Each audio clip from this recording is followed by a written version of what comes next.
Yang berbahagia, Datuk-Datuk, Datin-Datin, distinguished guests, ladies and gentlemen. My name is Shifat Masuri Ismail, analyst from Hong Research, and I will be your MC for today. A very good morning to everyone, and welcome to the 18th BURSA-HLIB STRATUM Focus Series with our topic today on property sector entering a new cycle. According to National Property Information Center, Malaysia property transaction value soared to 106 billion in the first half of 2024, marking a 24% year-on-year increase in the year. The strong property sales have garnered investor interest into the sector, pushing the KL property index to rise 27% in 2024. Has the property sector reached its peak, or are we entering the new upcycle? Joining us today, we have esteemed guest speaker from National Property Information Center, NAPIC, Knight Frank Malaysia, Gamuda, and SP Setia to share with us more insight into the sector. Before we delve deeper with today's discussion, I would like to remind our speakers to please abide by the time limit. For our guests, should we have any questions, we would appreciate if they are reserved for the Q&A session after each of our speakers has presented. To kick off our event for today, please allow me to welcome Ms. Lee Jim Ling, CEO and Group Managing Director of Hong Leong Investment Bank, to give an opening remarks. Let's welcome Ms. Lee Jim Ling.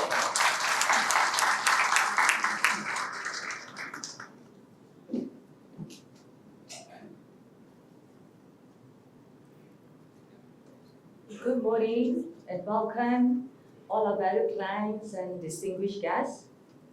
Surveyor Samila binti Hussain, Deputy Director of Property Index Division of National Property Information Center, Ms. Amy Wong, Executive Director of Knight Frank Malaysia Sdn Berhad, Ms. Tan Jun Ching, Deputy Project Director of Gamuda Berhad, Yang berbahagia Datuk Yuslina Muhammad Yunus, Senior Executive Vice President of SP Setia Berhad, members of the media, ladies and gentlemen, and welcome to the 18th edition of our BURSA-HLIB STRATUM Focus Series. We are kicking off 2025 by examining our Malaysian property sector, and indeed, it's a sector entering a new cycle. When we talk about the property sector, we are not referring to only ensuring home ownership for Malaysians. Globally, the property market is commonly used as a benchmark for a nation's economic stability, as it reflects the buying power, rate of inflation, and rate of urbanization of a nation. In the US, economists use the S&P CoreLogic Case-Shiller Home Price Indices to track home price trends in the major US cities, which are then used to gauge national market health. The property market is also a major cornerstone of our global economy. This was demonstrated perfectly, or rather tragically, by the 2008 financial crisis, which was caused by the US housing market bubble bursting, leading to a sharp decline in home prices, widespread foreclosures, and a global financial crisis. Therefore, the property sector is not just about building homes, it also lays a foundation for a thriving economy, setting the stage for urban development and exponential economic growth. There is much to be optimistic about. According to the National Property Information Center, Malaysia's property transaction values soared to 105.65 billion in the first half of 2024. This marks an impressive 23.8% year-on-year growth, the highest in 5 years. Moreover, the Kuala Lumpur Property Index is set to rise by 31.17% in 2024, and the residential overhang situation has also improved, as we understand, with a 12.3% reduction in volume of unsold properties. But then again, this also raises an important question. Has our property sector already reached a peak, or are we truly entering a new upcycle? The answer may lie in the factors shaping the sector today.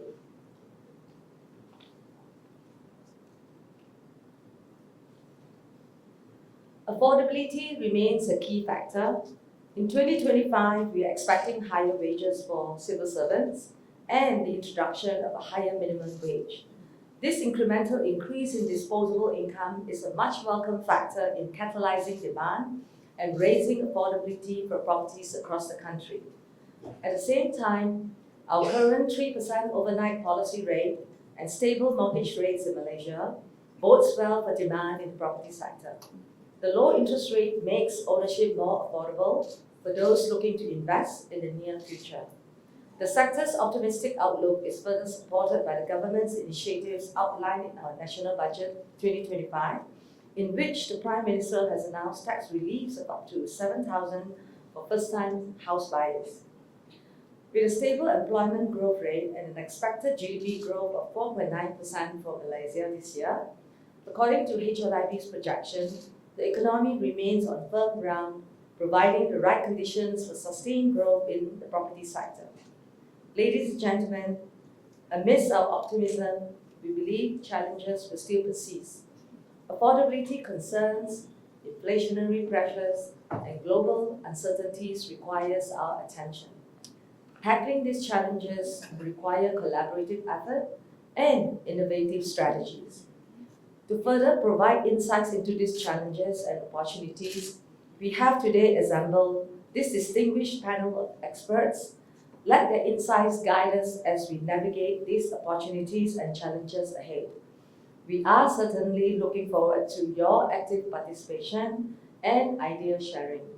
Together, let us unlock the full potential of our Malaysian property sector. And since the Lunar New Year is almost upon us, allow me to extend my warmest wishes for a joyous celebration filled with prosperity and good fortune in this coming wooden year of the state. Thank you.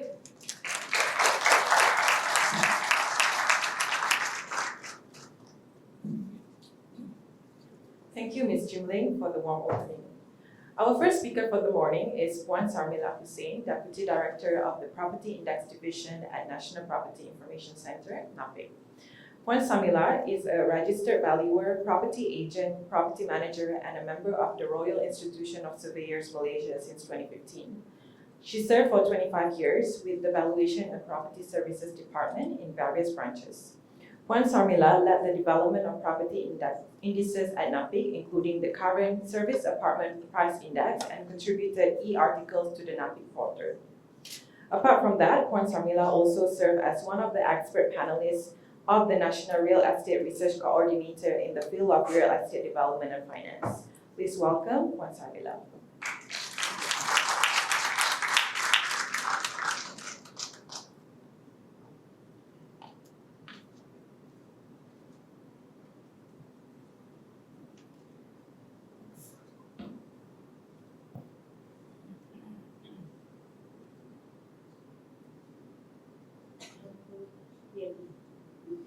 All right, thank you, MC, for the briefing on me. All right, so Yang Brother Wesley Jim Ling, Group Managing Director and CEO of Hong Kong Investment Bank, Mr. Kamaruddin, and also Mr. Ahmed from Hong Kong Investment Bank, distinguished speakers, ladies and gentlemen. Assalamualaikum, salam sejahtera, and salam Malaysia Madani to all. Before I start, I would like to thank you to the organizer for giving NAPIC the opportunity to share our data here on the topic property sector entering a new cycle on NAPIC perspective. So let's restart the start. Oh, all right. Okay, this is an outline of sharing session today. I will focus on 4 segments, which is residential, service apartment, purpose-built office, and also shopping center. And then at the end of slide, we can look at the key drivers by government policy in the property sector and NAPIC role in the new cycle. Because due to the limited time that given and then the number of slides too much, so I will skip some slides, but you can refer them. Alright. So this is an overview of property market activity, which is over than 3 decades, from 1990 to 2024.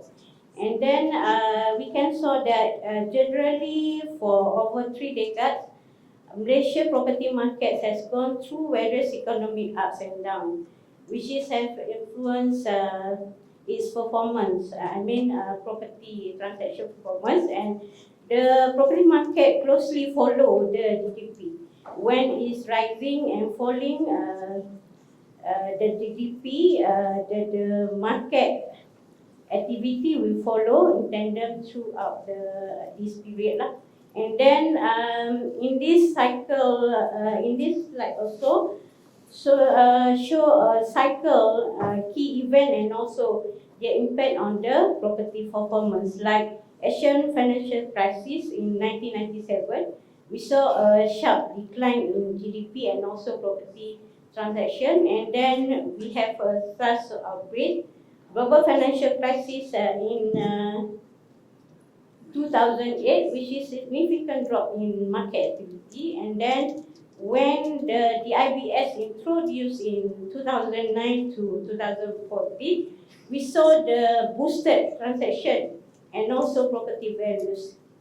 And then the last one, we saw also the COVID-19 pandemic lead to a sharp decline, which is, but we can see that the market started recovering after borders reopened on April 2022, and then the result in 2023, the transaction exceed 390,000 units, which is higher than 2013 and 2014 achievement.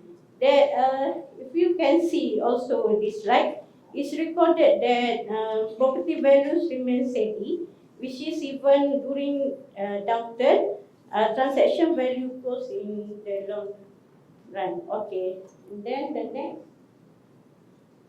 we look at the market activity.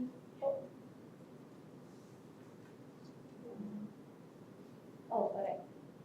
Okay, this is market activity by subsector in volume. We can saw that residential subsector, which is contribute almost 60 to 66% each year, which follow the agriculture, commercial, and others, as shown in the slide. Okay, and then by value, the residential subsector is also largest contributor to the property value in the country, which is nearly 50% each year, followed by commercial 16 to 25%, development land, and others.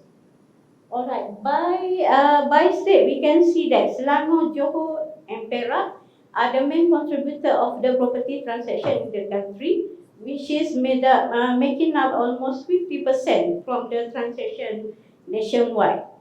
And then for the price range, we can see that price below 300K dominate the market, but transaction for properties above 500K have been increasing since 2010, which is line the economic growth.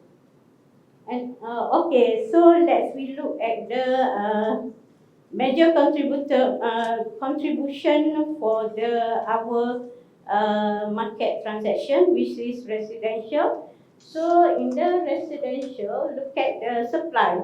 Supply for residential unit, there are nearly 6.31 million units in the market, and then more than 700,000 units expected in the future supply. The landed houses, of course, the highest number, which is make up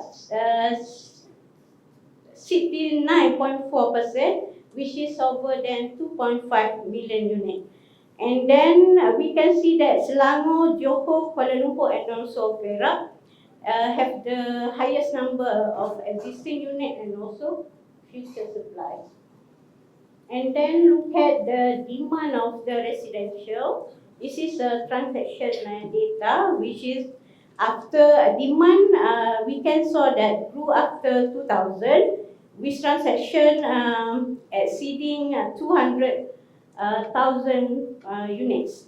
Most residential transactions is come from Selangor, Johor, and also Perak. The demand grew in Terengganu, Pahang, and also Melaka, which is reaching from 4-digit to 5-digit figures. Then you can see that the house price below 300 still made up most of the property market, but their share has dropped from 90% to 50% since 2021. This is higher lah, 300, and then contribution less than. Meanwhile, house price 500 and above has increased from less than 2% in 2000 to over 20% in 2022. Okay, look at the residential new launches.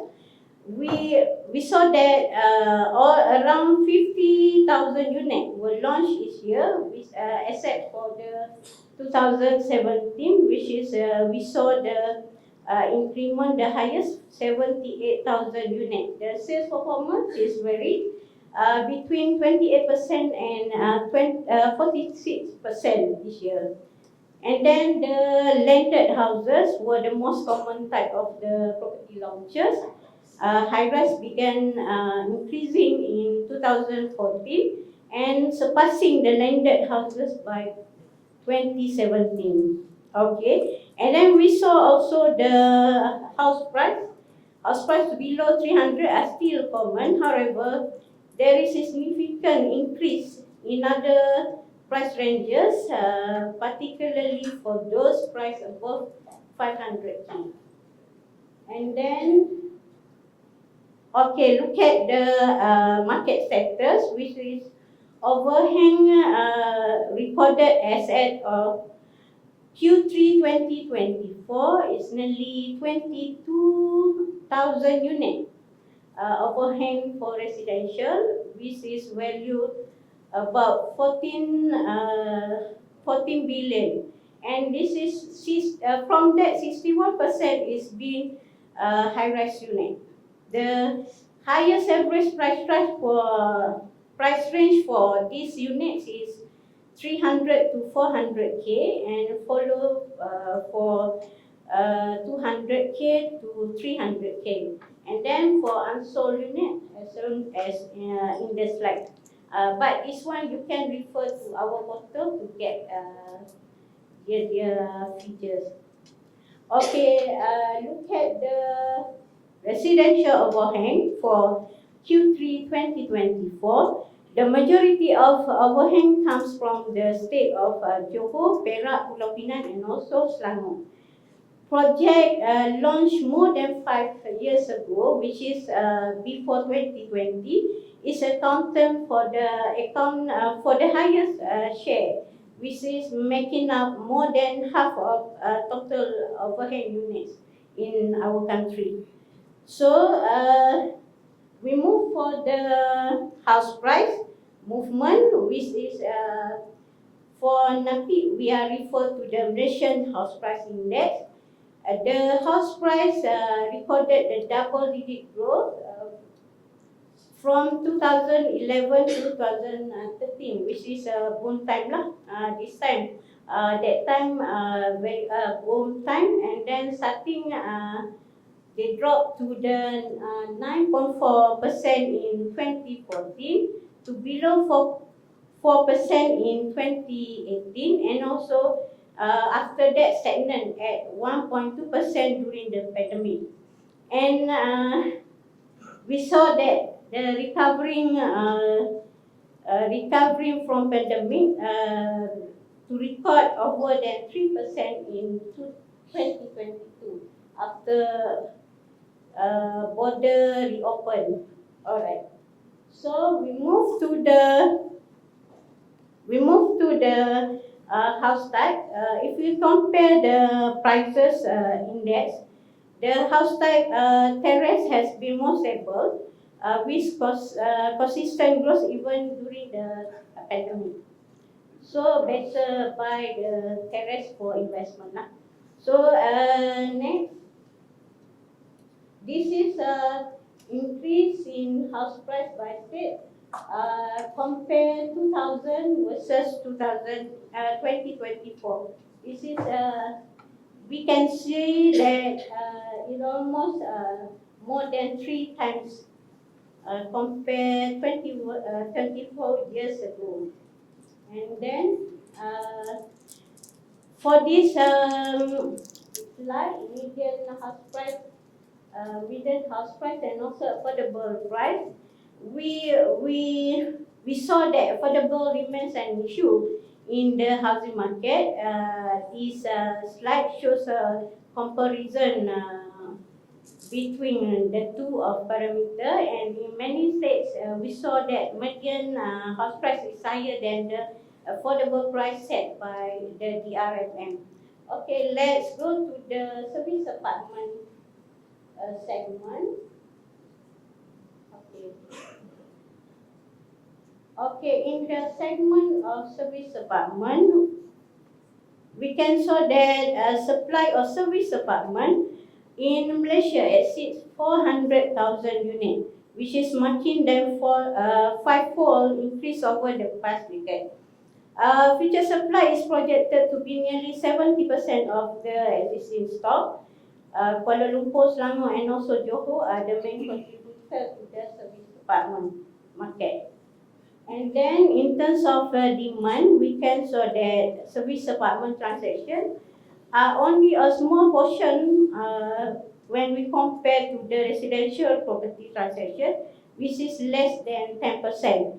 In 2023, transactions reached 5 digits, driven by increased service apartment transaction in Johor. And then we can show that service apartment prices has risen significantly, with property price between 500K to 1 million, which is now dominating the market. Okay, look at the overhang. There are about 20,000 overhang service apartment unit worth 60.53. It's like among residential. The most of them are priced above 500K, which is make up over than 80%. And then more than 50% of unit launch is before 2021, year 2021.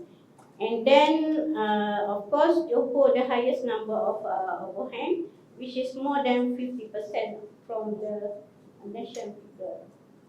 Okay, for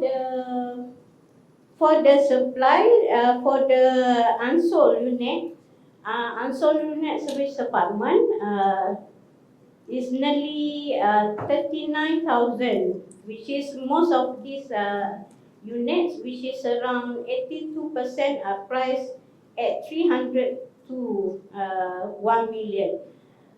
From the previous and also current slide, it is clear that the supply of service apartment is higher than the demand, which is leading to an increase in overhang and also unsold units.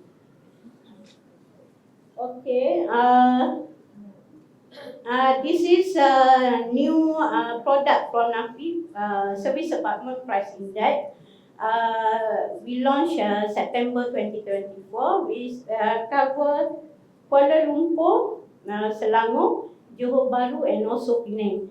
This index is aimed to assist policymaker and also industry players to track back the price movement of service apartment in those countries.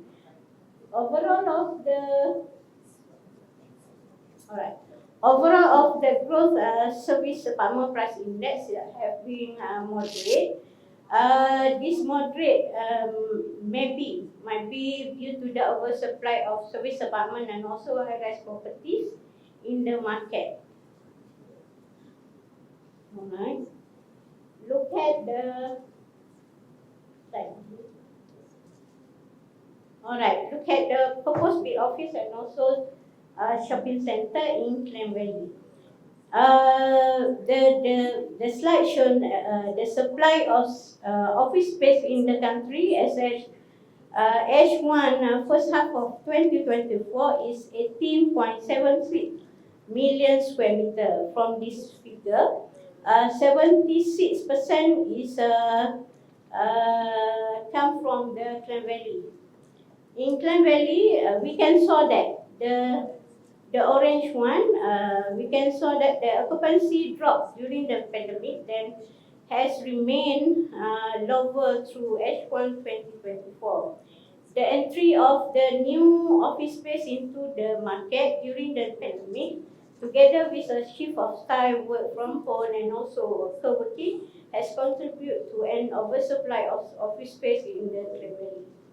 Alright, so we go to the rental movement. We saw the major cities have shown only minor changes. The supplies of available space offer tenant more option, which is reflect in the rental rates. Rental growth in this city has yet to return the pre-pandemic level, which is more than before this we reached more than 3% yearly. Alright, so go to the shopping center. This is a total shopping center in the market, 13.67 million square meter. And then the occupancy, the highest is 2015, 80.9, and then the lowest is 2022, 70.8. And then 45.2% of space is located at Klang Valley. Look at the Klang Valley. There are 6.09 million square meter retail space recorded with the total space by category as shown.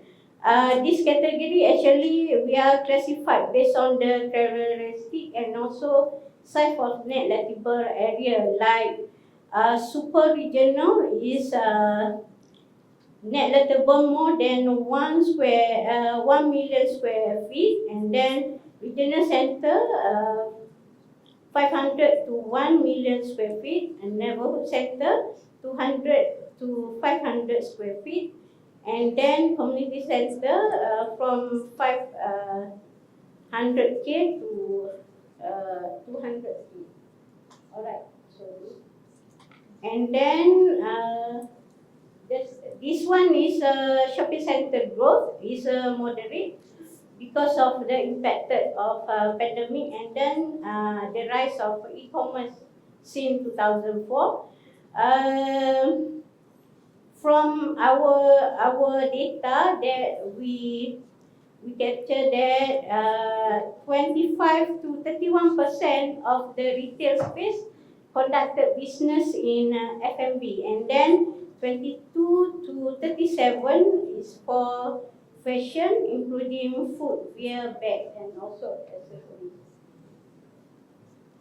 Okay, compared to the rental rate, we can saw that Kuala Lumpur recorded the highest average rent for super regional and also regional categories, but Selangor recorded the highest average rent for neighborhood center and also community center. Okay, we go for the key drivers that implement by government policies in property sector. The performance that property market, as I mentioned earlier, is one of the effort made by government through the policy formed during the economic crisis. These policies focus on economic growth, affordable housing, and also solving market challenges. You can saw the government policies in the property sector. In Asian financial crisis, government implement several key measures to stabilize the economy and also stimulate the property market through implement the dana harta and also dana modal and so on.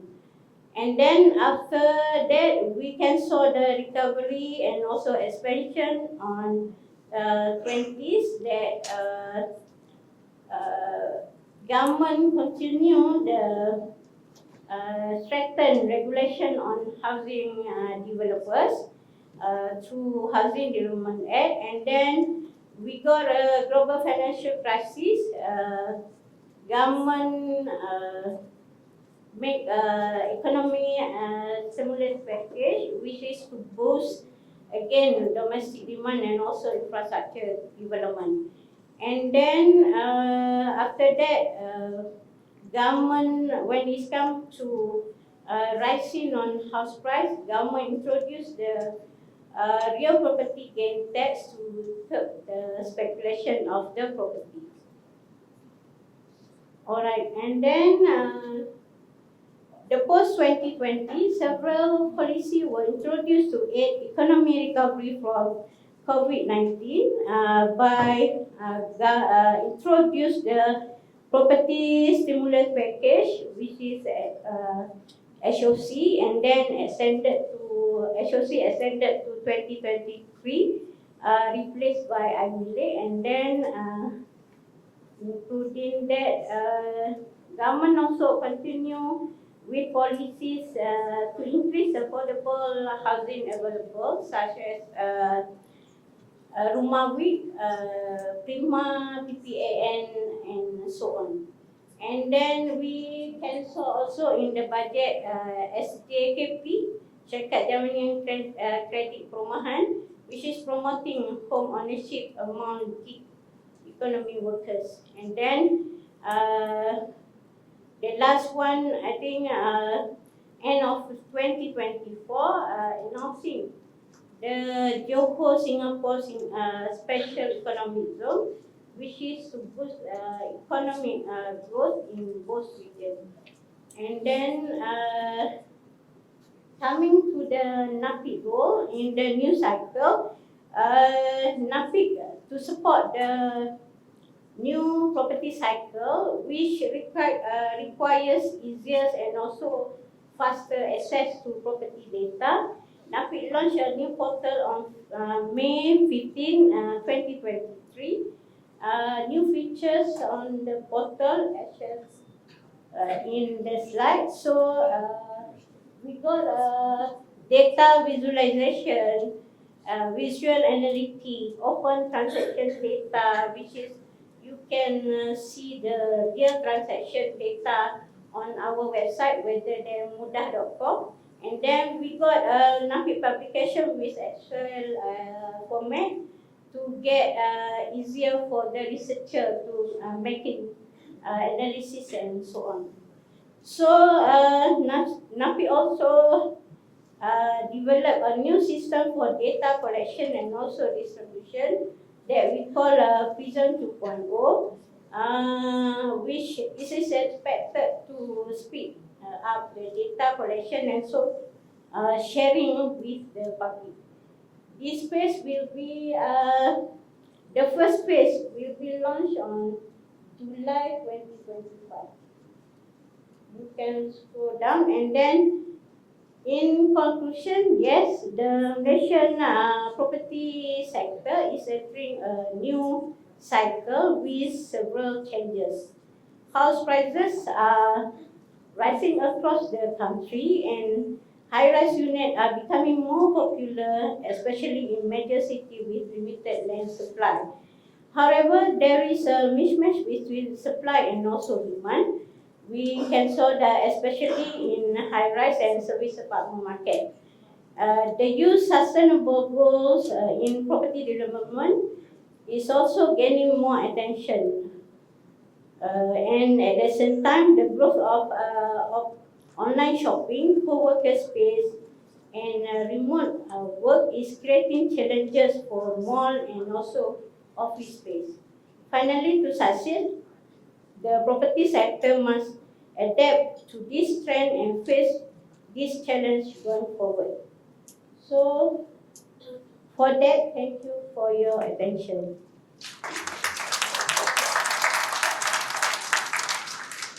We will now open the floor for Q&A session. If you have any questions, please raise up your hand so we can pass you the mic before posing your question.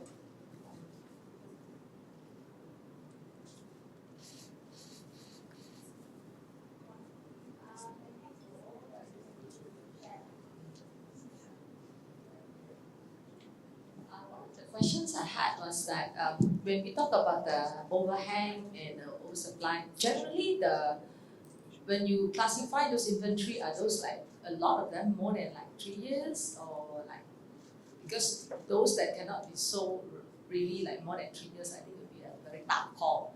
So that would be something that I don't know whether we want to even include in the overhang really. So that's why I wanted to check whether there's any statistics in terms of the overhang, in terms of the age of those properties that the ministry will monitor. Right now, the overhang is a property that get a CCC, right? And then we jump all the amount of those property which have CCC, but we don't categorize back the year and so on. But in this slide, you can saw that we categorize it on duration of the overhead in the slide. Yeah, which is more than half of it come from the year 2020, before 2020, which is I think in a developed stage for the boom time 2014 to 20 something.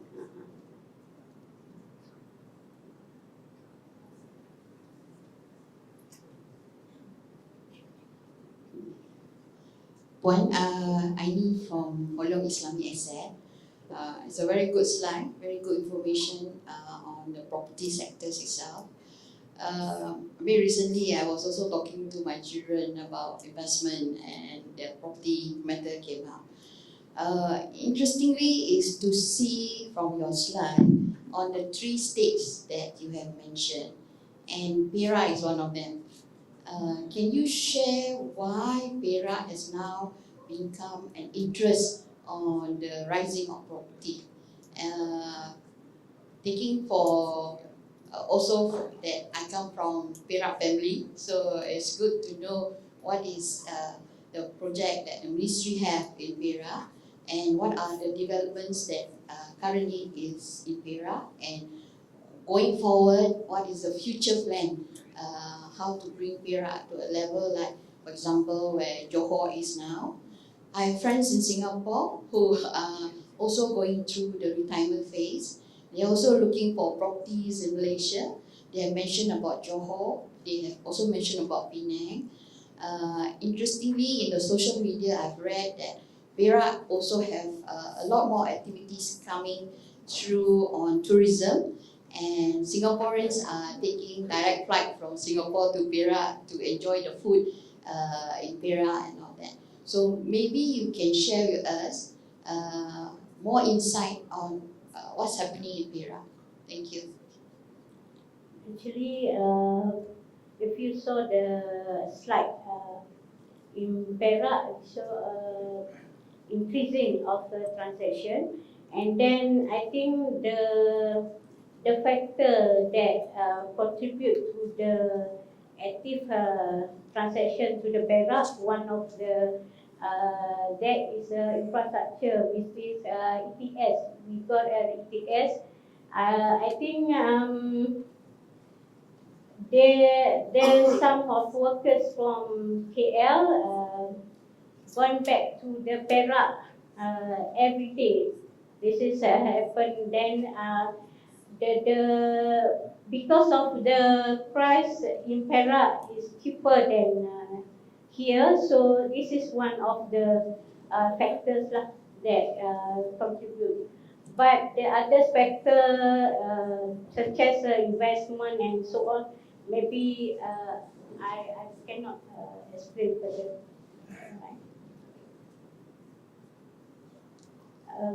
Johor also contribute because the border Singapore and also Johor, and then SSR, which is contribute to boost economy for both regions.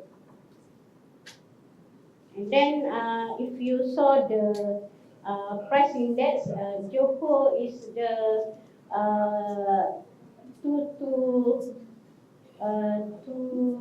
two fastest increase in price compare the other state lah. Right. Any further question? Feedback. I just want to get your feedback with regards to property and healthcare, right? We see the mushrooming of a lot of resort sanctuary for the aging population and all that. What is your opinion going forward, where Malaysia is also now considered as an aging population, and the take of coming more properties owners turning into their home investment into sanctuary retirement houses for the aging population? Thank you. I think, yeah, maybe I'm 50 years old, and I think maybe we are not. I have only 2 children. Maybe one of the thing that I should say that it is healthcare for the aging population coming up is very interesting to explore, right? Because we know that all our children may be busy and we are not to disturb them, eh? And then I think maybe because we are work and then we have a own income, and then that is one of the sector that maybe can explore further for investor coming.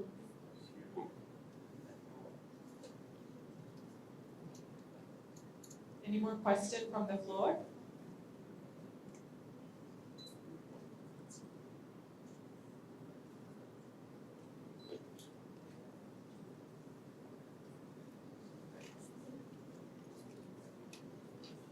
Thanks for the presentations.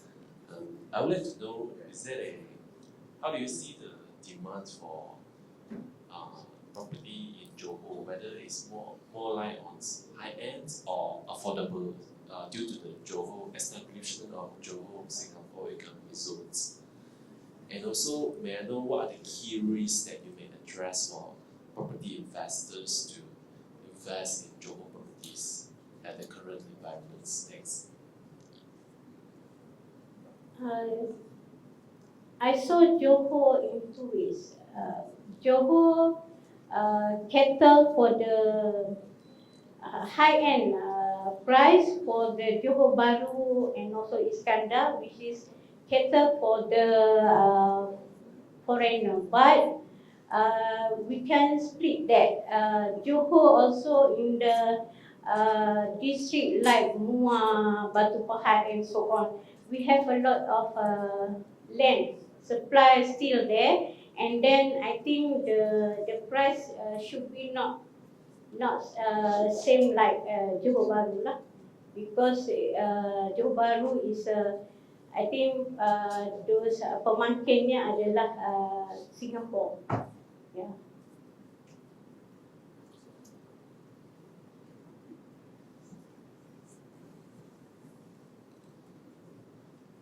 All right.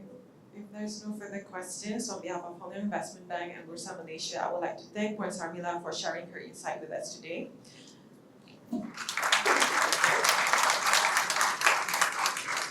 Now, I would like to invite Ms. Lee Jim Ling to present our token of appreciation to Puan Sarmila. Please give our speaker a round of applause.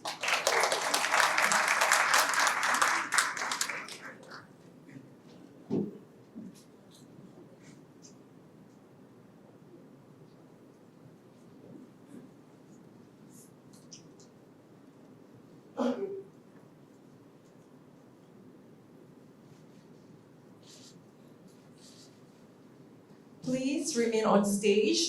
Now I would like to invite the rest of the speakers to come on stage for a group photo session.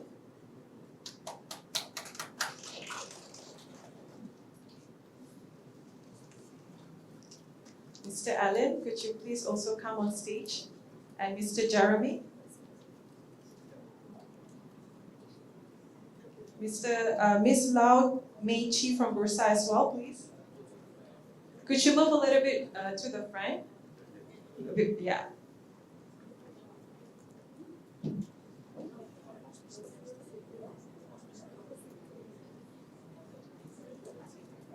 Amir, you are also required on stage.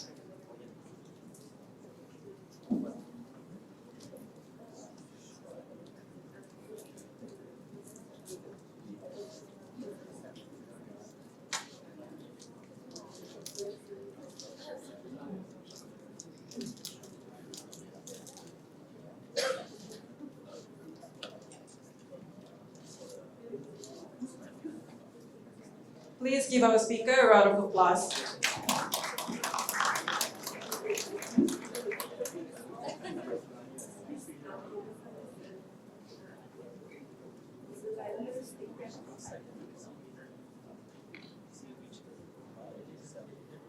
Our next speaker for the morning is Ms. Amy Wong, the Executive Director at Knight Frank Malaysia. Ms. Amy is a seasoned expert in master planning and real estate consulting with over 2 decades of experience in the Malaysian real estate industry. Specializing in multi-scenario highest and best use studies for traditional and emerging asset classes, she has authored research white papers on trending issues such as data centers, senior housing, and ESG adaptation in real estate.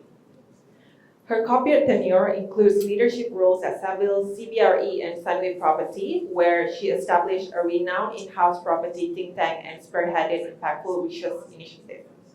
Without further ado, please welcome Ms. Amy.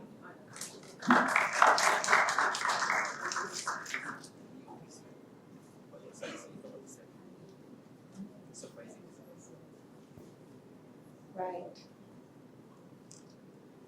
Good morning, ladies and gentlemen. Thank you, Hong Leong Investment Bank, for inviting me here today. Happy New Year, everyone.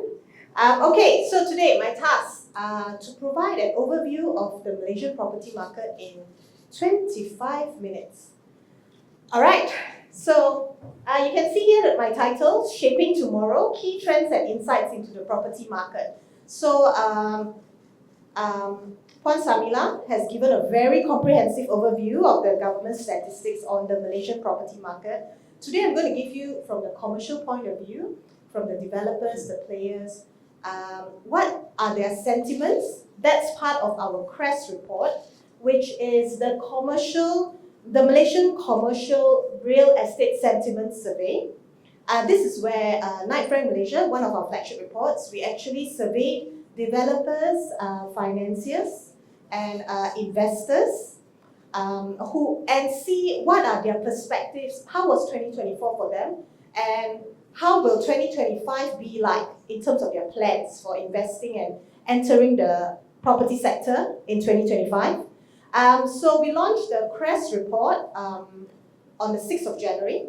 It's 11 pages about the sentiment. And then just on Monday, we launched the Real Estate Highlights report, which is a 55-page report highlighting strong growth across the key sectors of industrial, office, retail, hospitality, and high-rise residential sectors across the key cities of Klang Valley, Johor, Penang, and East Malaysia, Sabah, Sarawak. So this morning, I'm going to give you a snapshot of these two flagship reports that we have produced.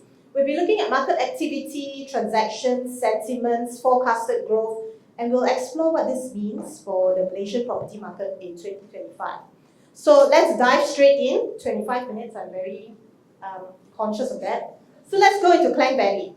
Okay, the 55-page report will be available for you to download at the end of this presentation. And I think I can make the slides available to everyone here. Okay, so you don't have to snap pictures. All right, industrial sector in the Klang Valley. Right, market highlights. So the industrial sector, as we all know, is experiencing growing interest The fact that Malaysian industrial sector has always been what I call, we were only at a very preliminary baby level, I'd say. It's just four walls, a roof, just essentially a shed. But over the past 10 years, we've actually grown to incorporate more investment-grade assets, smart and sustainable facilities, where you see landlords redeveloping older factories and warehouses into modern, high-grade facilities, for which the key considerations here would be sustainability and innovation. So innovation will include whatever you put in, the automatic racking systems and the like into your warehouses, smart warehouses, right? And this aligns industrial spaces with evolving tenant demands. We also see that the industrial REITs are demonstrating strong confidence in the sector's growth potential. We see industrial REITs actively acquiring assets to capitalize on all these emerging opportunities that are coming up. And we think that this momentum will continue to persist as REITs continue to leverage innovative asset strategies to unlock value by redeveloping older assets into modern and sustainable facilities. We also see that the Klang Valley's industrial sector performance will be bolstered by high levels of approved private investments.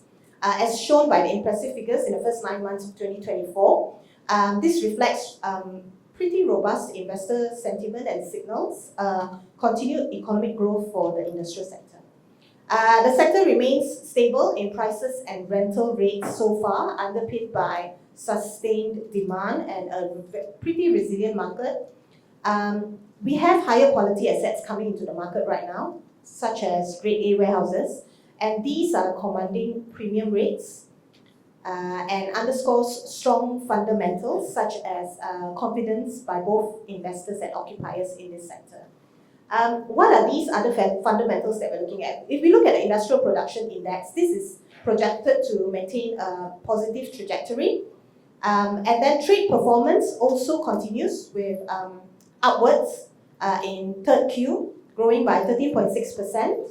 So there's also trade surplus, exports have increased, and all these look pretty good.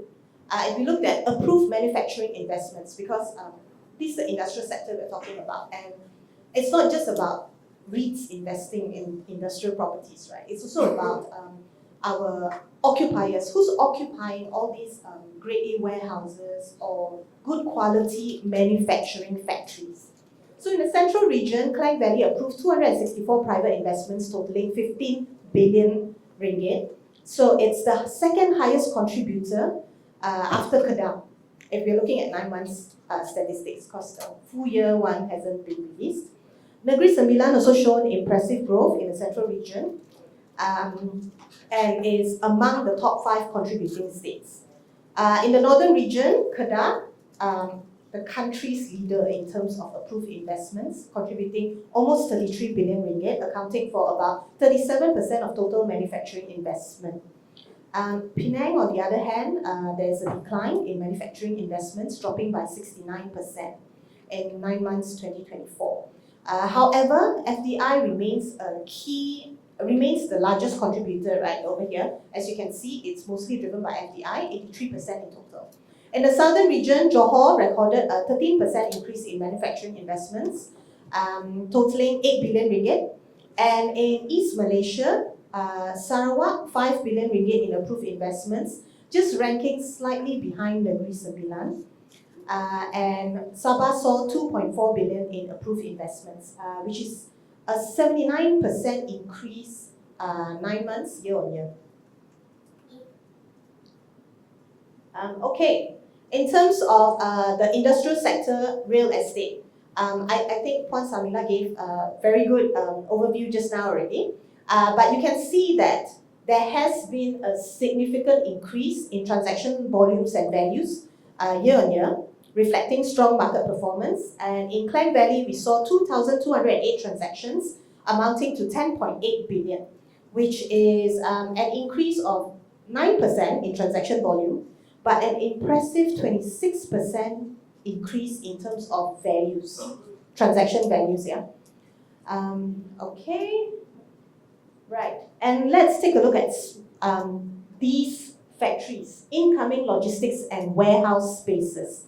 So I mentioned earlier that we are leveling up in terms of our industrial assets.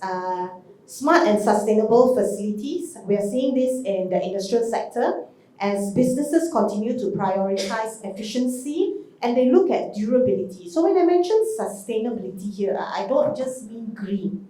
I mean durability, long-term growth, going the long mile, right? So in response to this trend, we see landlords redeveloping older factories, older warehouses, which are cheaper to acquire, and developing them into modern high-grade facilities. Right. Okay. Notable investment announcements in 2024.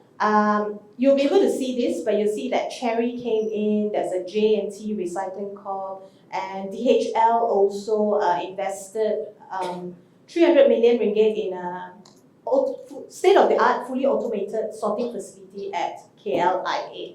So these are amongst the many headlines that we saw last year. Definitely, if I haven't mentioned earlier, 2024 was a year where we saw a lot of things happening in the property sector. And industrial sector was one of those which grabbed the headlines. So right, let's now look at industrial prices. We saw during the review period, asking rentals remain stable, despite the fact that we have demand, but asking rentals have not yet seen a spike. Premium rental rates are about 2 ringgit to 2.50 per square foot, which is observed for higher quality industrial assets, especially in areas like Bandar Bukit Raja. With anticipated increase in the supply of higher quality industrial properties, we see that industrial rates are expected to trend upwards in the foreseeable future due to strong demand. In terms of transacted prices for vacant industrial lands, which are less than 15 acres in Klang Valley, there are differences in these prices and they are based on factors such as location or scheme, accessibility and frontage, land size, tenure, infrastructure level, your built-up area, specifications, and other related considerations. But just within these four walls, I would say that if you're looking at Klang Valley, to acquire industrial land in Klang Valley, it is extremely limited. Yeah, and if you go ask the industrial guys who are on the ground, the agents, they will tell you the same. So where do you look for industrial land? Okay, so I'm going to touch a little bit about other states. So for industrial sector, let's look at Johor and what's going on there. Because there's the SEZ, right? And naturally you have to look at the industrial sector there. So overall industrial market activity in we're looking here at the districts of Johor Bahru and Kulai. There was only a marginal increase of about 6% in 9 months 2024. Market activity actually softened a little bit in Johor Bahru. Although higher value industrial properties was noted to change hands. So we saw higher value properties changing hands, but market activity softened somewhat. That is in the district of Johor Bahru. It could be because of limited supply in the district of Johor Bahru. But if you take a look at the district of Kulai, strong market activity, transaction volumes rose by 67%, transaction values nearly doubled from 430 million to 830 million ringgit in 9 months. So that's what we see in Johor. In terms of notable investments, we saw Guthrie signing an MOU with AME Industrial Park, the premier industrial park player in Johor, developing a 641-acre green industrial park in Kulai. Crescendo, I'm sure all of you know Crescendo, who was constantly in the news last year for data center sales. We also saw Chinese companies coming in, expressing interest in establishing manufacturing facilities at Sunrise Gerbang Nusajaya plot. And also Petronas collaborating with Italy and Japan's companies to establish a biorefinery at Pangerang. So Pangerang has also, if you've seen the SEZ announcements, you'll see that Pangerang has also become part of the SEZ. So previously, Iskandar Malaysia, Pengerang and Desaru wasn't included, but then now they are in the SEZ already. So the SEZ has actually widened the Iskandar Malaysia borders. And I think Iskandar Malaysia may no longer be a term in play. Okay, right. Okay. Okay.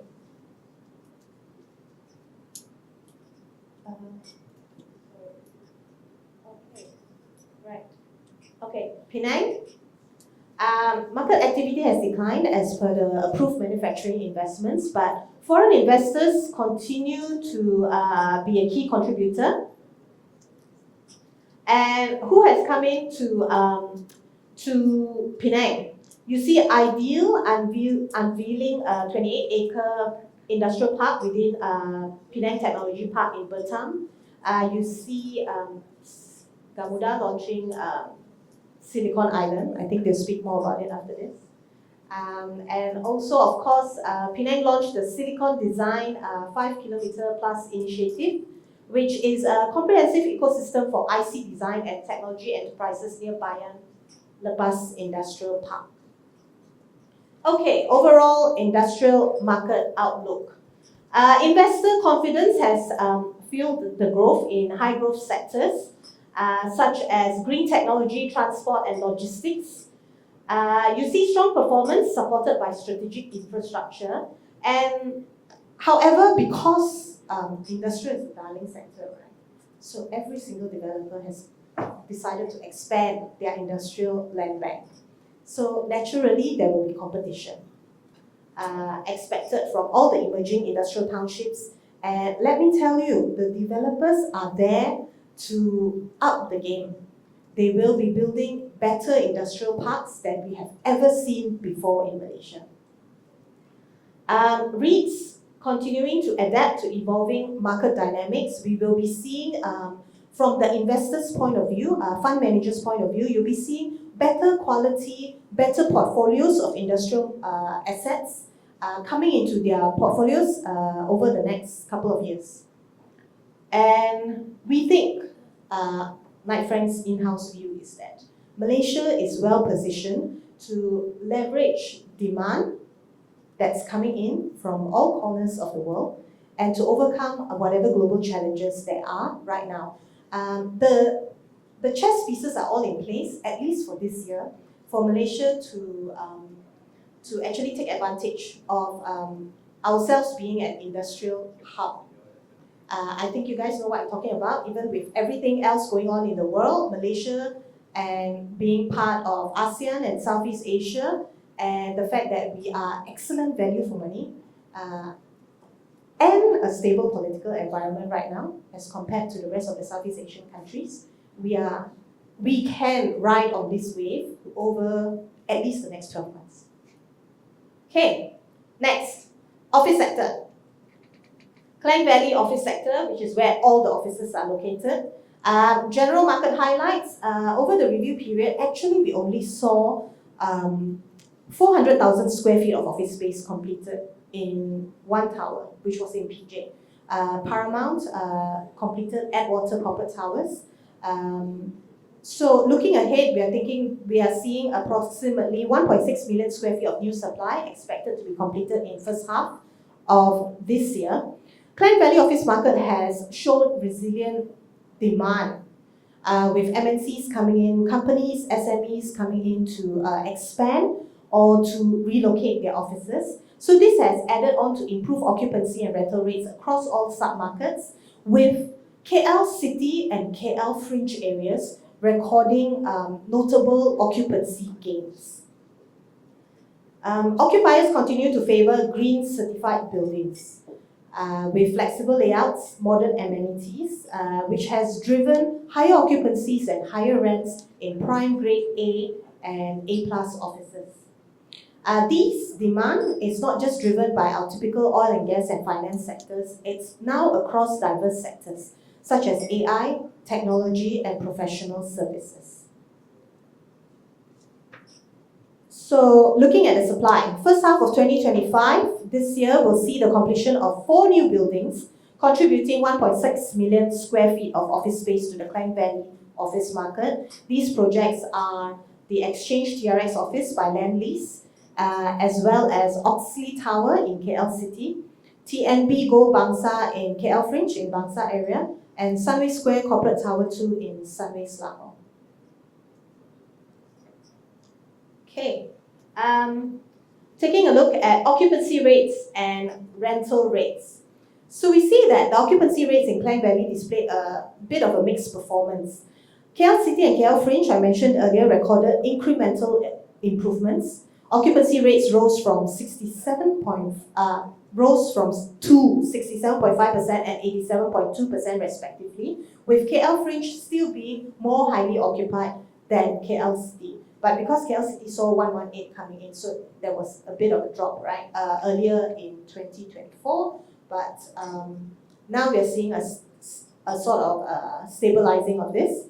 This increase in these two submarkets are actually driven by tenant relocations to these prime offices, renewed leasing activity, as well as our office leasing team is seeing business expansion spurred on by improving business sentiment and demand for higher specification office buildings. Conversely, we see Selangor experiencing a slight decline in occupancy. So we are seeing some offices moving out from Selangor towards KL City, where the newer office buildings are located. And from this trend, I guess perhaps you can see that it's not so much about location anymore, as long as you are close to a train station. The decision to shift offices will be about who has a newer office and where the newer office is, right? As long as there's a place for lunch, I think we are set. Okay, in terms of rents, all submarkets in Klang Valley office sector recorded positive movements, finally, right? Office rents have stayed the same forever, I think, for as long as I've been doing this. So growth rates actually vary across different markets due to the various dynamics. So in KL City itself, we are seeing that it rose to 6 ringgit 64 per square foot per month, driven by demand for newer, well-located Grade A offices and also a recovery in leasing activity among multinational tenants. KL Fringe, which is your Bangsa, KL Central, Mid-Valley area, there was a modest increase because there wasn't any new office building that came in. So now it's at 5 ringgit 78 cents per square foot per month. But KL Fringe continues to be a very stable office market with the highest occupancy because it is the most well-connected. And I say most well-connected because the LRT line runs across the KL Fringe. And somehow the LRT line, even though it's a smaller train, right, than the MRT, it is still the most established, the oldest train line, and still the location where most offices are preferred or preferred by the workers. MRT ridership is growing though. In Selangor, we saw average rents increase to about 4 ringgit 21 cents per square foot per month, with the new supply being Atwater Corporate Towers in PJ. Asking rents for prime A plus and Grade A office buildings. These are the best buildings in the city. And the CBD area commands higher rates ranging from between 6 ringgit 50 cents to 15 ringgit per square foot, for which prime A plus buildings 8.50 to 15 ringgit per square foot. So rents are indeed going up, and you'll see this is proven by the fact that Exchange 106 has finally started being more occupied. From being stuck at 15%, finally going up to 20%, and finally breaching past that gap. Rents are also going up in Exchange 106.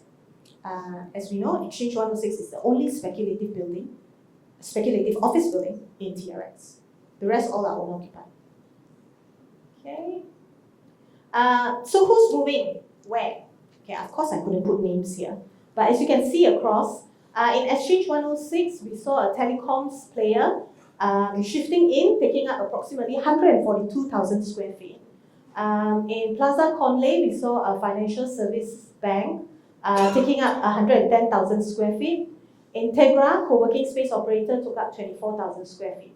In Gardens North Tower, banking and financial services as well as employment agency took up 79,000 square feet. What else? Gardens North Tower as well. Okay, that's a repeat. And then in Mercu Mustafa Kamal in Selangor, we saw education sector take up 32,000 square feet. And in Menara Celcom DG, F&B corporate shared service took up 52,000 square feet. So you do have players taking up large floor plates and shifting around. In terms of market outlook for the office sector, we see steady recovery for the office sector finally after seeing so many super tall towers coming. I hope not to see any more in the near future until we fill it all up. Moderate supply pipeline, thank God, I'm no longer saying huge incoming supply. We're no longer saying that, it's moderate.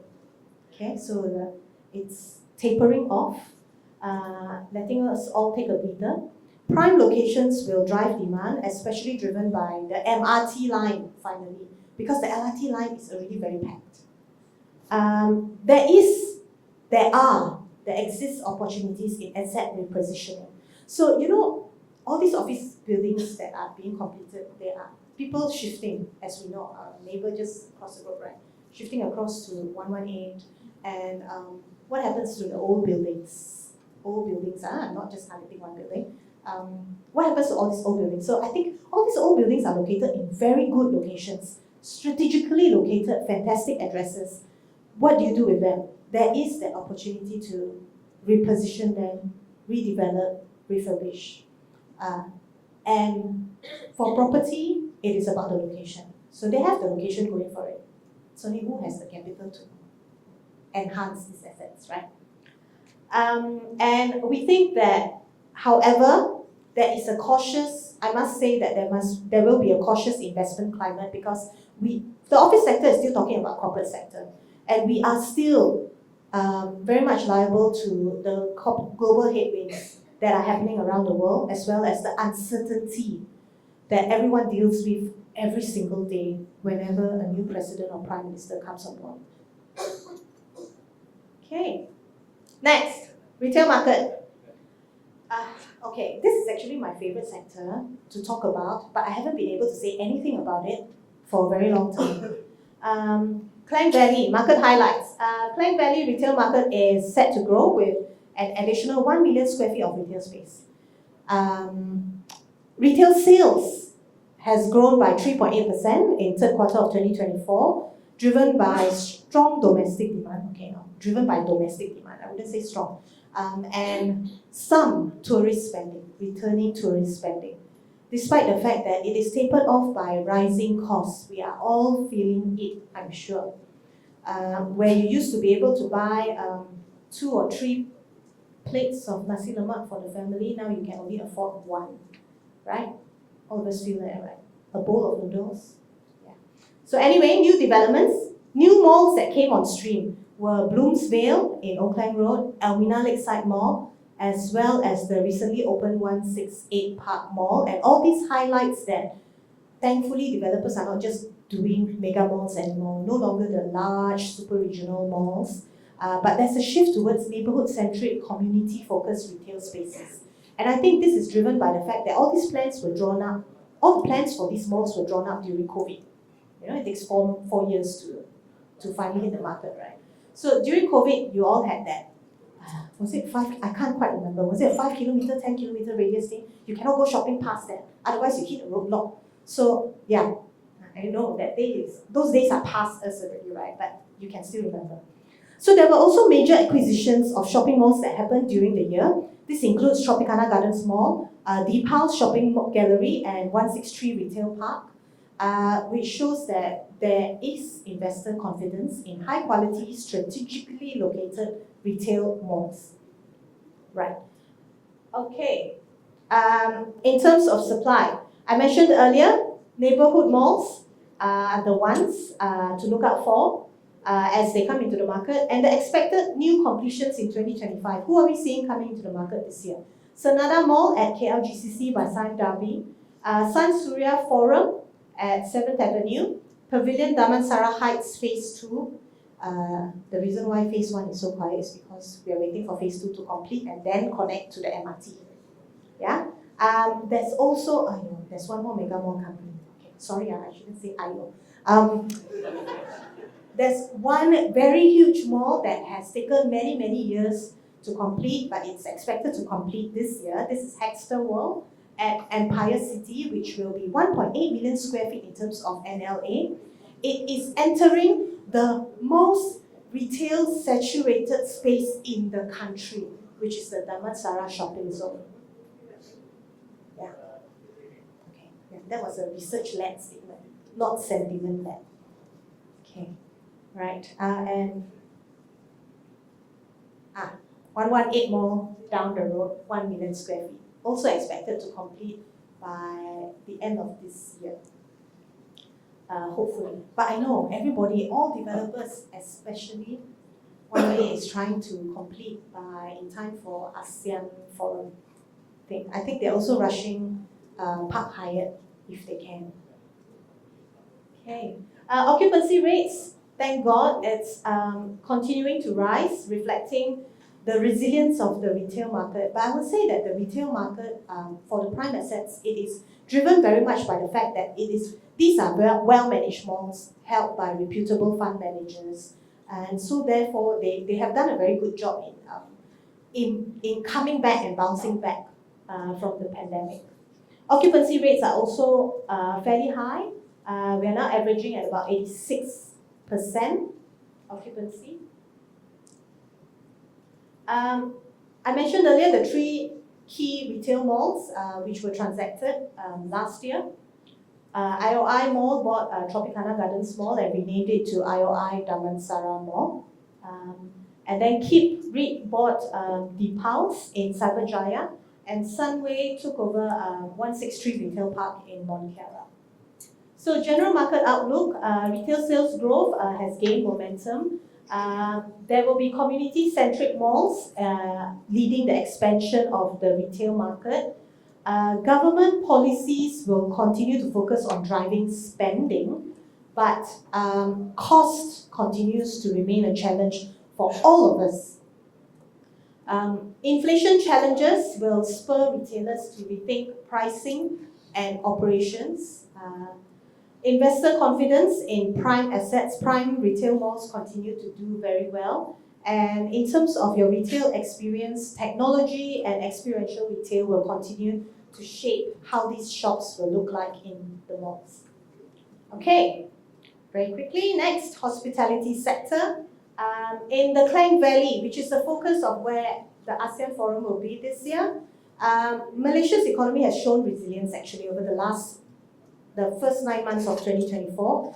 And in terms of the tourism sector, KL is leading in terms of existing hotel room supply with a very strong pipeline of new hotels, especially mid-scale properties managed by international brands. So I think Malaysian developers have realized that you can't just be building 5-star, 6-star hotels and charging mid-scale rates, right? Doesn't make sense. So now we're looking at mid-scale properties managed by international brands. Hospitality sector is recovering slowly but surely with tourism coming back in. I think last year we saw a lot of headlines, Malaysia, KL, Ipoh, all these being the location to look out for. I think there was one headline where we beat Bangkok in terms of tourism arrivals, which I'm like, really? Okay. Government is, however, really driving and boosting tourism through infrastructure enhancements and promotional efforts, including Visit Malaysia Year 2026, as well as upgraded entry facilities. Anyone flown yet? Have you tried the new My Border Pass? No, should try it. Download that app. It will get you past immigration in 5 seconds. Yeah, that's what they said. They actually managed to do it. It's quite impressive, yeah. I like this chart because this one shows Southeast Asia. Yeah, international tourism looks like, you can see here 2019 to 2024, right? We compare with 2019. And how far away are we from the 2019 numbers? We are now at 12% to hit 2019 numbers, which is pretty good. Fantastic recovery there, I think. Also because we are, how do I say, we are a very nice place to have holiday because your money stretches so far. You can have a few more days of holidays. But then it doesn't really work for Malaysians, right? Because now you go to Perhentian, it costs you like 4,000 ringgit, right? So it's better for us to travel overseas. Yeah, I know, but then this one is for international money. We want the international money to come in. Okay, we have shown strong recovery, as you can see here. Aviation sector, we have more flights coming in, and more airlines looking to operate. And I'm hearing things like in terms of infrastructure, the airport improvements are also in place. I'll show that in the next slide. There's also the impact of visa exemptions. Visa exemptions is definitely something that you should take note of, especially the fact that wasn't it so easy last year to get in and out of China, right, without that visa application? So there is an impact when there's a visa exemption. So latest government policies, I mentioned earlier, all these infrastructure updates to KLIA, Subang Airport, Penang International Airport, KK International Airport. It's about time they upgraded all these airports, right? Okay. And then in terms of hotel room rates, we are seeing Klang Valley having 55,500 rooms across 197 hotels, with 11 new properties coming up in the pipeline. And which are these hotels? In 2024, we saw the opening of Courtyard by Marriott. I think this one is at Auckland Road. Holiday Inn, Hyatt Centric, Imperial Lexis in KLCC, and Lloyd's Inn. As well as Ibis Styles, Moxie Putrajaya, and Capsule Transit Max. Rising occupancy and rising room rates having surpassed pre-pandemic levels. I think I must give a clap to all these hotel operators because they managed to survive despite the fact that they couldn't get enough housekeepers to turn around the rooms quickly enough. So market outlook, it's highly reliant on tourism, and we will see that increasing this year coming into the city and to Malaysia. We are also seeing medical tourism growth. MM2H revisions, don't ask me about that. Government policies and incentives are in place, especially with the ASEAN chairmanship. There is growth in aviation sector, and we are seeing recovery in terms of average occupancy rates and average daily rates. Okay. Now, residential sector in the Klang Valley. Oops. But this is the sector everyone wants to hear. Okay, I tell you what, you guys, I have just only a few more slides. I'm going to breeze through this, and if there's any questions I couldn't take, we can take it after this, okay? Residential sector, market highlights, high-rise residential. I'm going to focus on the high-rise residential market because that's where all the developers are launching new stuff. If they launch new stuff, it's high-rise, right? And yeah, although the speakers later, I think are going to talk about that. But anyway, high-rise residential property market in KL showing growth and improved transaction activity despite the fact that the Chinese buyers are not coming in yet in a big way. However, it is a positive trend that we're seeing. Supply and demand expected to strengthen, hopefully with the launch and preview of new projects. You will notice that the Malaysian developers haven't exactly been launching. They have been very cautious in launching new projects. So this has somewhat been able to taper down the new supply that's coming into the market, giving the market, the residential market, a little bit of a breather. Property prices have remained stable. Rental trends, somewhat of a mixed bag because of very varying tenant preferences and high market competition. And if we want to talk about the Residency Madani initiative, this is for the affordable housing, which continues to be driven by the government very much. Okay. Transaction volume and values for high-rise residential markets slowly going up.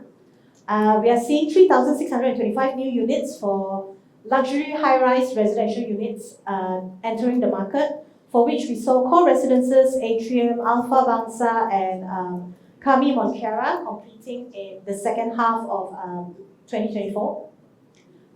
Demand for luxury high-rise residential remains stable, with notable launches being a few in KLCC as well as in Kampong Baru and Ampang. Okay, general market outlook, we think that it will be a stable market, residential being our bread and butter sector, and the key sector which drives property market transactions. Government initiatives will continue to focus on home ownership, which means focusing on first-time home buyers, focusing on affordability. Private sector will continue to support the market momentum by bringing in new supply, but we are seeing that there's a lot more initiatives now with private sector working closely with banks to drive home ownership in their own way in terms of home financing.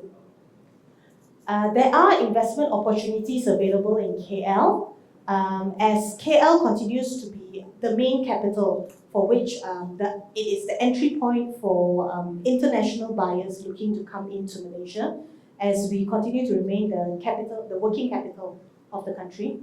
However, we do see that there will be challenges in terms of long-term resilience moving forward. We think that developers can no longer just be building the same old, and we are indeed seeing efforts by developers looking at building townships, communities, integrated developments, offering facilities and amenities to residents in better projects. Okay, right, in Johor, we have to talk about Johor for residential because everyone's asking, the SEZ, what is it bringing to Johor? So you can see here, transactions have gone up for high-rise residential market, especially for those located near the RTS. And if you see transaction volume in 2023, the orange one, you can see that transaction volumes and values have risen steeply for high-rise residential properties in Johor Bahru. I think, if I ever mentioned this before, last year I was saying that if you look at these numbers, right, it goes hand in hand with the fact that a couple of factors. Singapore's HDB rentals are extremely expensive. Singapore's workforce is closely related to Johor being able to provide that workforce. And these people therefore live in Johor. These are Johorians who are working in Singapore, right? So with that in place, as well as the fact that we have hybrid work policies now in place. Not everybody needs to go into their office in Singapore every single day of the week anymore. Some of them only need to go in once every alternate week, right? Or only twice a week. So with that in place, you will see that these policies will then drive residential home ownership across the border in Johor Bahru City, especially if you are close to the RTS, which you can see completing in the next year. Okay. Right, okay, so commercial real estate sentiments, what are the fund managers, the banks, and the developers thinking about? Very briefly, in 2024, did market performance meet expectations? 53% of those we surveyed say that yes, the market met initial expectations, and 22% said that the market outperformed and exceeded expectations. But what are the risks anticipated in 2025? Risk anticipated, rising costs, tenant demand shift, as well as government challenge regulations. So moving into 2025, what does everyone think? Apparently, the green light is for data center, industrial, and logistics, and the so-so would be for office, hospitality, and retail. During the year of 2024, how did our survey respondents rank real estate investment sectors based on growth in 2024? Data center ranked number 1, closely followed by industrial and logistics. And this is driven by the fact that there was increased demand for cloud computing, for big data, and higher e-commerce penetration across all business sectors, all industries, and all activities. Everyone has gone online. You cannot survive without your phone, right? And if you lose your phone, it's like losing your ATM cards. You better call all the banks. How are you going to do that if you lost your phone? Okay. Retail, hospitality subsectors, number 3 and 4 in terms of rank. They benefited from the gradual recovery in the tourism and leisure segments, with a number of tourists from January to November, 11 months 2024 stood at 22.5 million, an increase of 26% year-on-year. The expansion of these subsectors are supported by, for industrial, right, it's supported by the fact that the government launched the New Industrial Master Plan 2030, as well as the National Energy Transition Roadmap, the NETR plan. And in terms of TOD, we saw the expansion of MRT, LRT3, and then also MRT3 also announced. So all these have enabled some of our respondents to expand their portfolio. In terms of primary challenges that the industry players saw in 2024, 26% saw rising construction cost as a key challenge, and this has therefore been the key reason as to why property prices have gone up. It is cost-driven, a cost-push inflation. In terms of notable capital market transactions that we saw, you can take a look at this later, but you'll see that most capital market transactions that we saw were actually data center transactions. And market sentiments for 2025, 91% of our respondents are extremely optimistic about 2025. Especially in terms of our prospects. And the subsectors that industry players are likely to expand or explore in 2025 includes data centers, industrial, service suites, and hotels. And you can read this on your own later. Allocation sizes for commercial real estate investments, 34%, a third of our respondents say that they will expand their allocation of funds for investments in Malaysia's commercial real estate. Preferred focus region continues to be Klang Valley, 37% of our respondents, and 21% of our respondents say Johor because of the SEZ.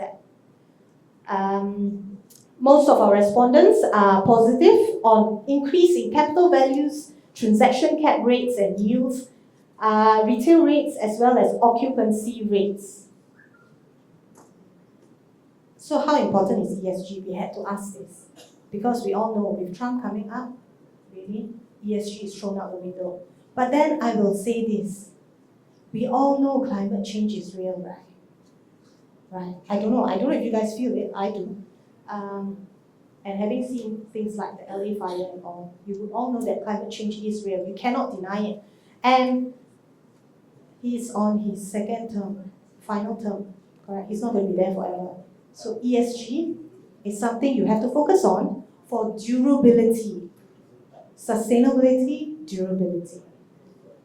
So key ESG priorities of our respondents right now, it's about baby steps. So it's about green certification as well as energy efficiency. That's what we'll be focusing on for real estate this year. And so, in conclusion, I know I took up more than 25 minutes. I'm happy to discuss any of your bright ideas, your pressing thoughts, deep questions. But over the past 3 weeks, My Friend Malaysia has been very busy actually launching these 3 new papers for which you can download. You can also scan this when the slides are circulated across to you.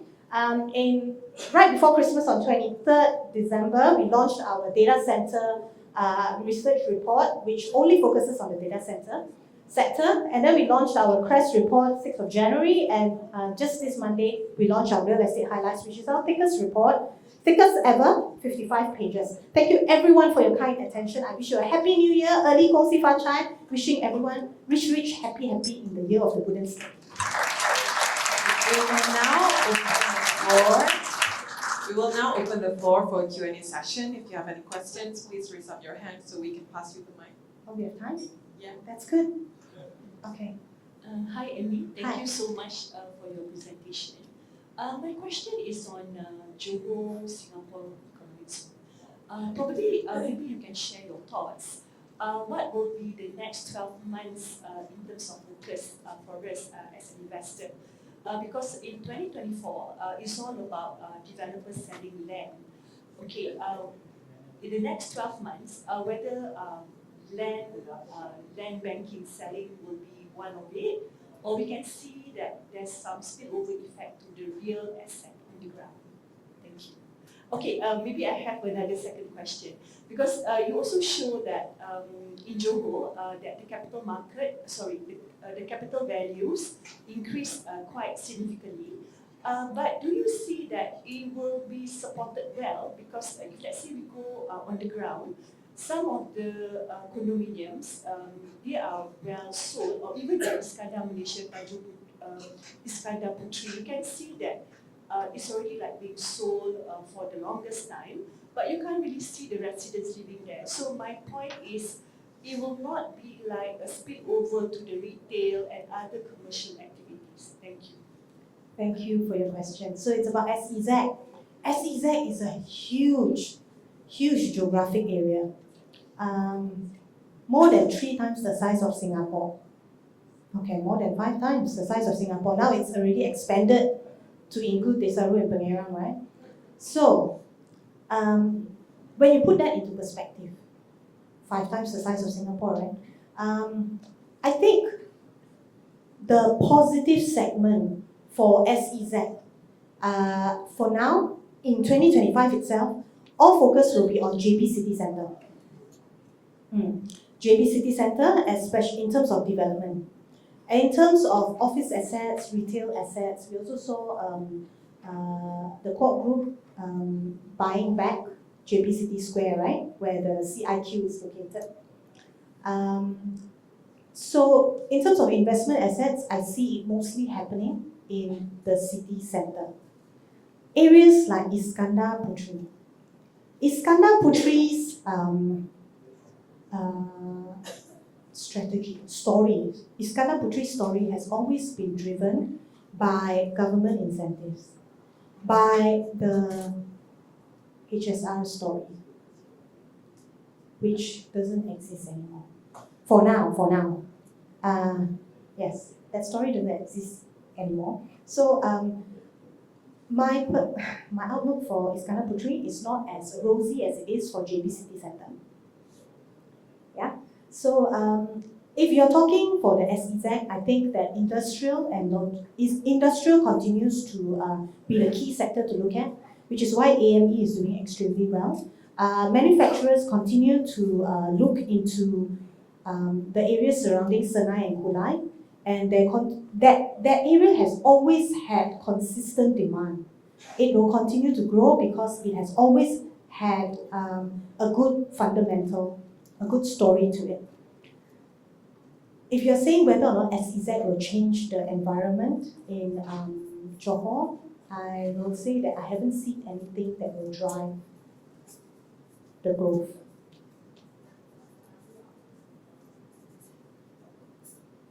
You are fighting Singapore. Yeah, so I don't know enough about the family office sector to know whether or not we are able to fight countries like Singapore, Hong Kong for family offices.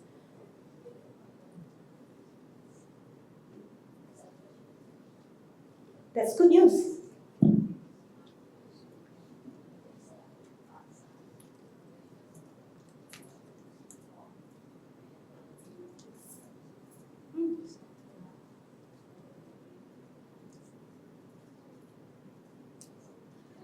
Hopefully, yes. Hopefully we can take spillover, right?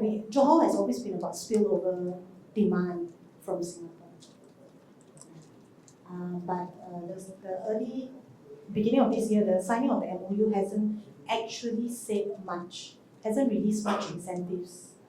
Yeah, they haven't launched that, and I think a lot of I've just spoken to our Singapore office actually after the announcement, and they say that the SME players, the MNCs in Singapore are still waiting for incentives because we must fight against the fact that Singapore has lower corporate tax rates. Singapore has availability of manpower and talent, which Johor does not yet have. So we must be able to prove that we can be on par, at least in these 2 areas with Singapore, before they will consider even moving across. Perhaps the last question.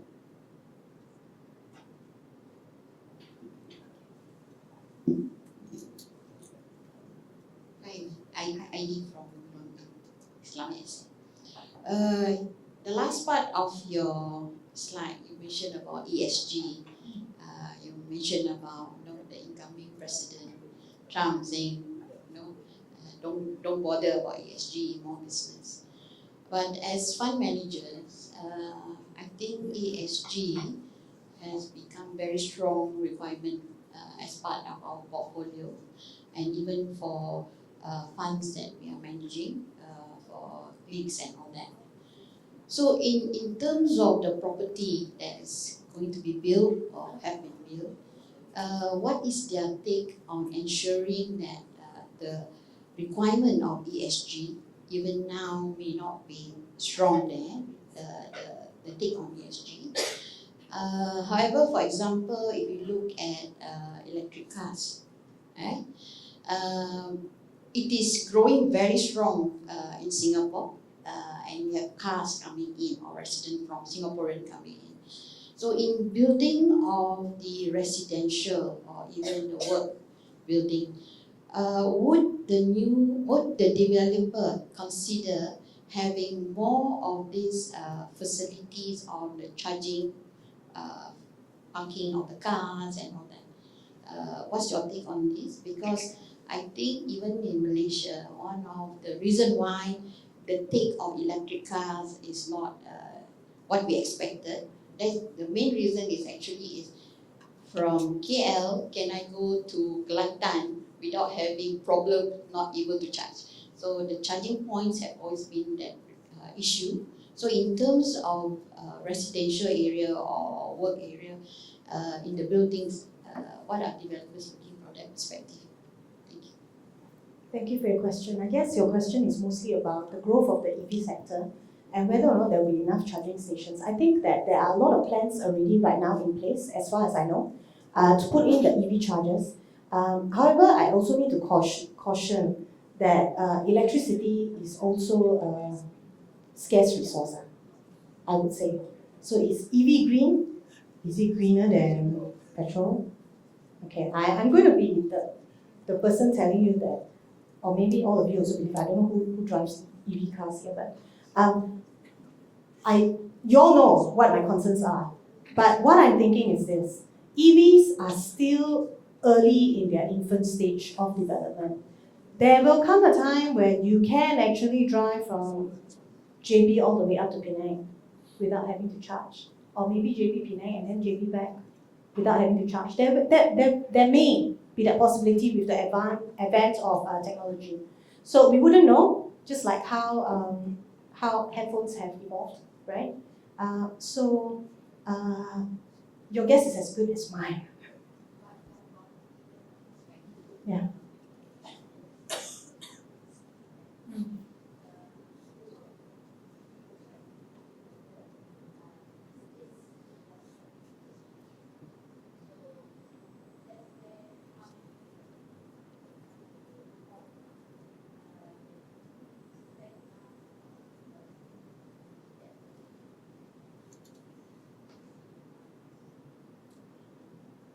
Right, so it's about the durability of the investment, the midterm and long-term outlook, right? Yeah. Good question, Dad. Maybe we can take that off the stage. Thank you.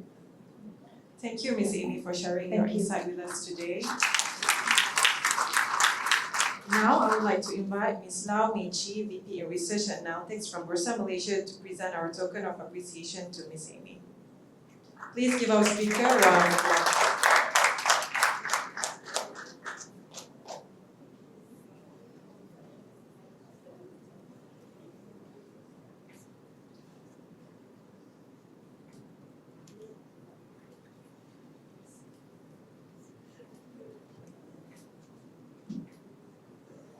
Our third speaker for today is Ms. Tan Junjing, the Deputy Project Director in Gamuda. Ms. Junjing is an accomplished project management professional with over a decade of experience in large-scale developments. As Deputy Project Director for Silicon Island Development, a joint venture between the Penang State Government and Gamuda, she leads the transformative Silicon Island Project, a 2,300-acre catalytic reclamation initiative in Penang. With a Master in Project Management and a Bachelor in Property and Construction Management, Ms. Junjing has been instrumental in high-profile projects such as Gamuda Cove and the Klang Valley Mass Rapid Transit Elevator Works. Her extensive expertise spans business development, project management, and investor relations, making her a dynamic and knowledgeable speaker who brings deep insight into complex project delivery and strategic development. Please welcome Ms. Junjing.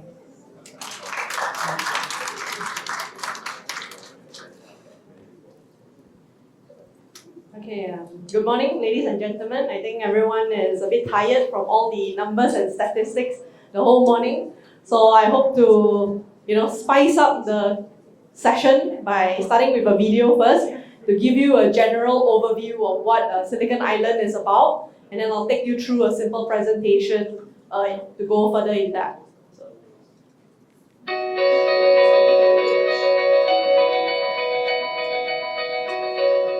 Welcome to Silicon Island, Penang's leading destination for cutting-edge sustainability and innovation. A flagship development of the Penang state government, Silicon Island is more than just a city, it's a vision for the future. Silicon Island covers 2,300 acres, merging technology with sustainability. At its core is the Green Tech Park, an extension of the Bayan Lepas Free Industrial Zone, designed to boost high-tech manufacturing and advance the value chain. Located just 3 kilometers from Penang International Airport and the Penang Second Bridge, and connected to Georgetown via the LRT line, the park offers strategic access and growth potential. Building for the next generation, Silicon Island is committed to a 45% carbon emission reduction target and holds a 5-diamond low-carbon city accreditation from Malaysian Green Technology and Climate Change Corporation. Over 400 acres of green public spaces enhance the living experience for its residents. With over 100 kilometers of bicycle and walking tracks, Silicon Island supports a 70-30 public-private transport mode share through an integrated network of LRT, BRT, and water taxis. From affordable to premium homes, the 20,000 residential units cater to diverse needs of the community.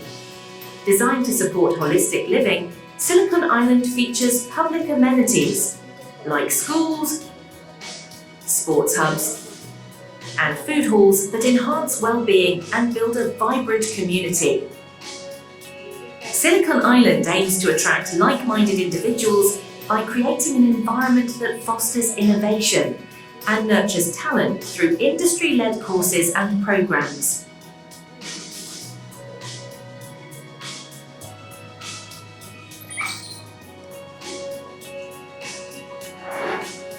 At the core of Silicon Island lies the Green Tech Park, a hub of sustainable industry powered entirely by renewable energy, equipped with dual-purpose sewerage treatment plant and connected by the proposed LRT station.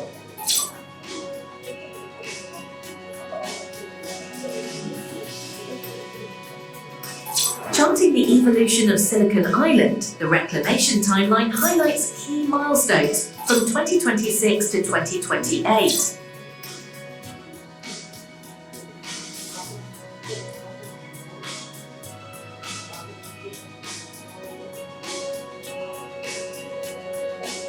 As the city takes shape. Planned with resilience in mind, Silicon Island is designed to withstand up to 1.25 meters of sea level rise, ensuring sustainability and long-term viability for generations to come. Join us in this journey of innovation and sustainability. Welcome to Silicon Island.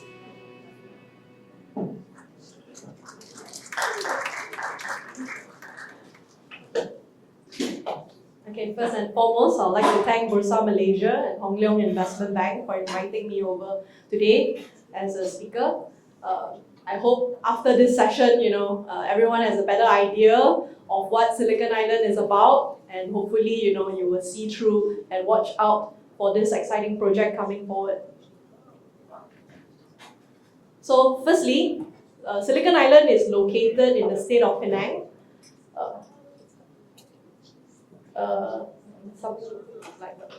It's located in the state of Penang, and I think the state of Penang has traditionally been known as one of the largest manufacturing in terms of semiconductor for the country.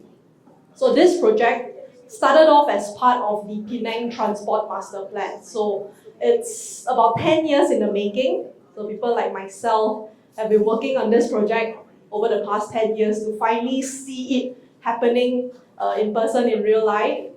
It took us a long time to secure all the necessary approval. When I say 10 years in the making, in 2015, the Penang state government put up a request for proposal of what they call the Penang Transport Master Plan, the PTMP. And with that, they asked the various companies to put up a proposal of how to improve, elevate, and ease the traffic congestion in the state of Penang.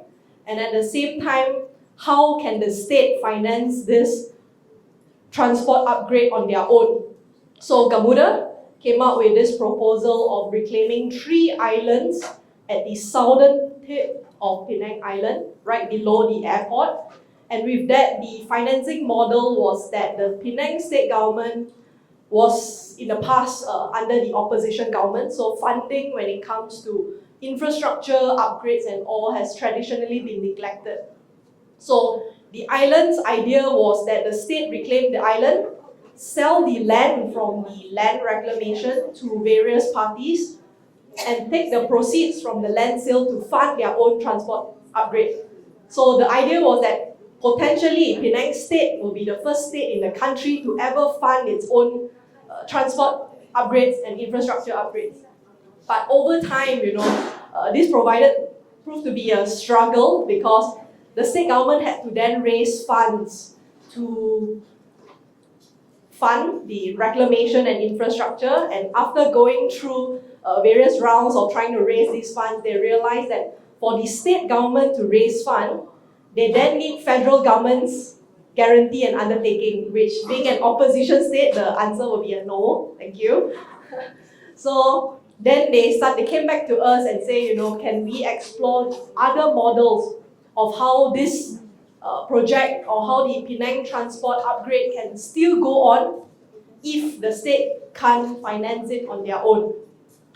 So 10 years later, through various negotiations, Gamuda, after working on it for so long, we understand the importance of this island as well. Because Silicon Island is actually the first island of the 3 islands, but based on the layout plan you see today, you will only see 1 island because Island B and Island C has temporarily been put on hold because the federal government has said that they will now fund the phase 1 of the LRT, which was recently announced last Saturday, and the contractor has been awarded yesterday to Gamuda. So we are only focusing on Silicon Island today as a start. And why is Silicon Island important? The first one is because of the industrial expansion. Penang State being the first free industrial zone in the country 52 years ago is very mature, but it has also ran out of space for further expansion. The state government owns 11 industrial parks, but only 1 on Penang Island, which is the Bayang Lepas Free Industrial Zone. The other 10 are all on the mainland side from Batu Kawan, Penang Science Park, etc. But for the large multinational companies that have been in Penang, in Malaysia for the past 52 years, proximity to the airport and the ecosystem that has been established over the past 52 years is very important. They do not want to drive an additional 30 kilometers across the Penang Second Bridge, for example, because all their supply chains are already on the island.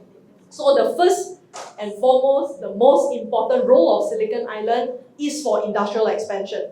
So some people will ask me, what is the difference between Silicon Island as compared to Forest City in Johor?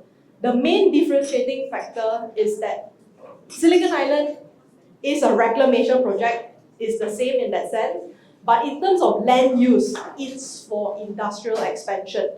Similarly, in Penang State, there is, on the northern part of Penang Island, there is also another reclamation project, also an island called Andaman Island, and that is 100% residential and commercial.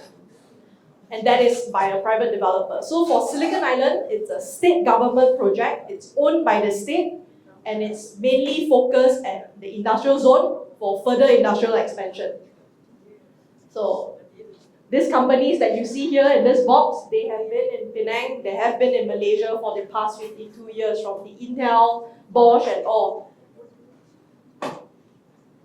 In terms of location, Silicon Island is located right below the Penang International Airport.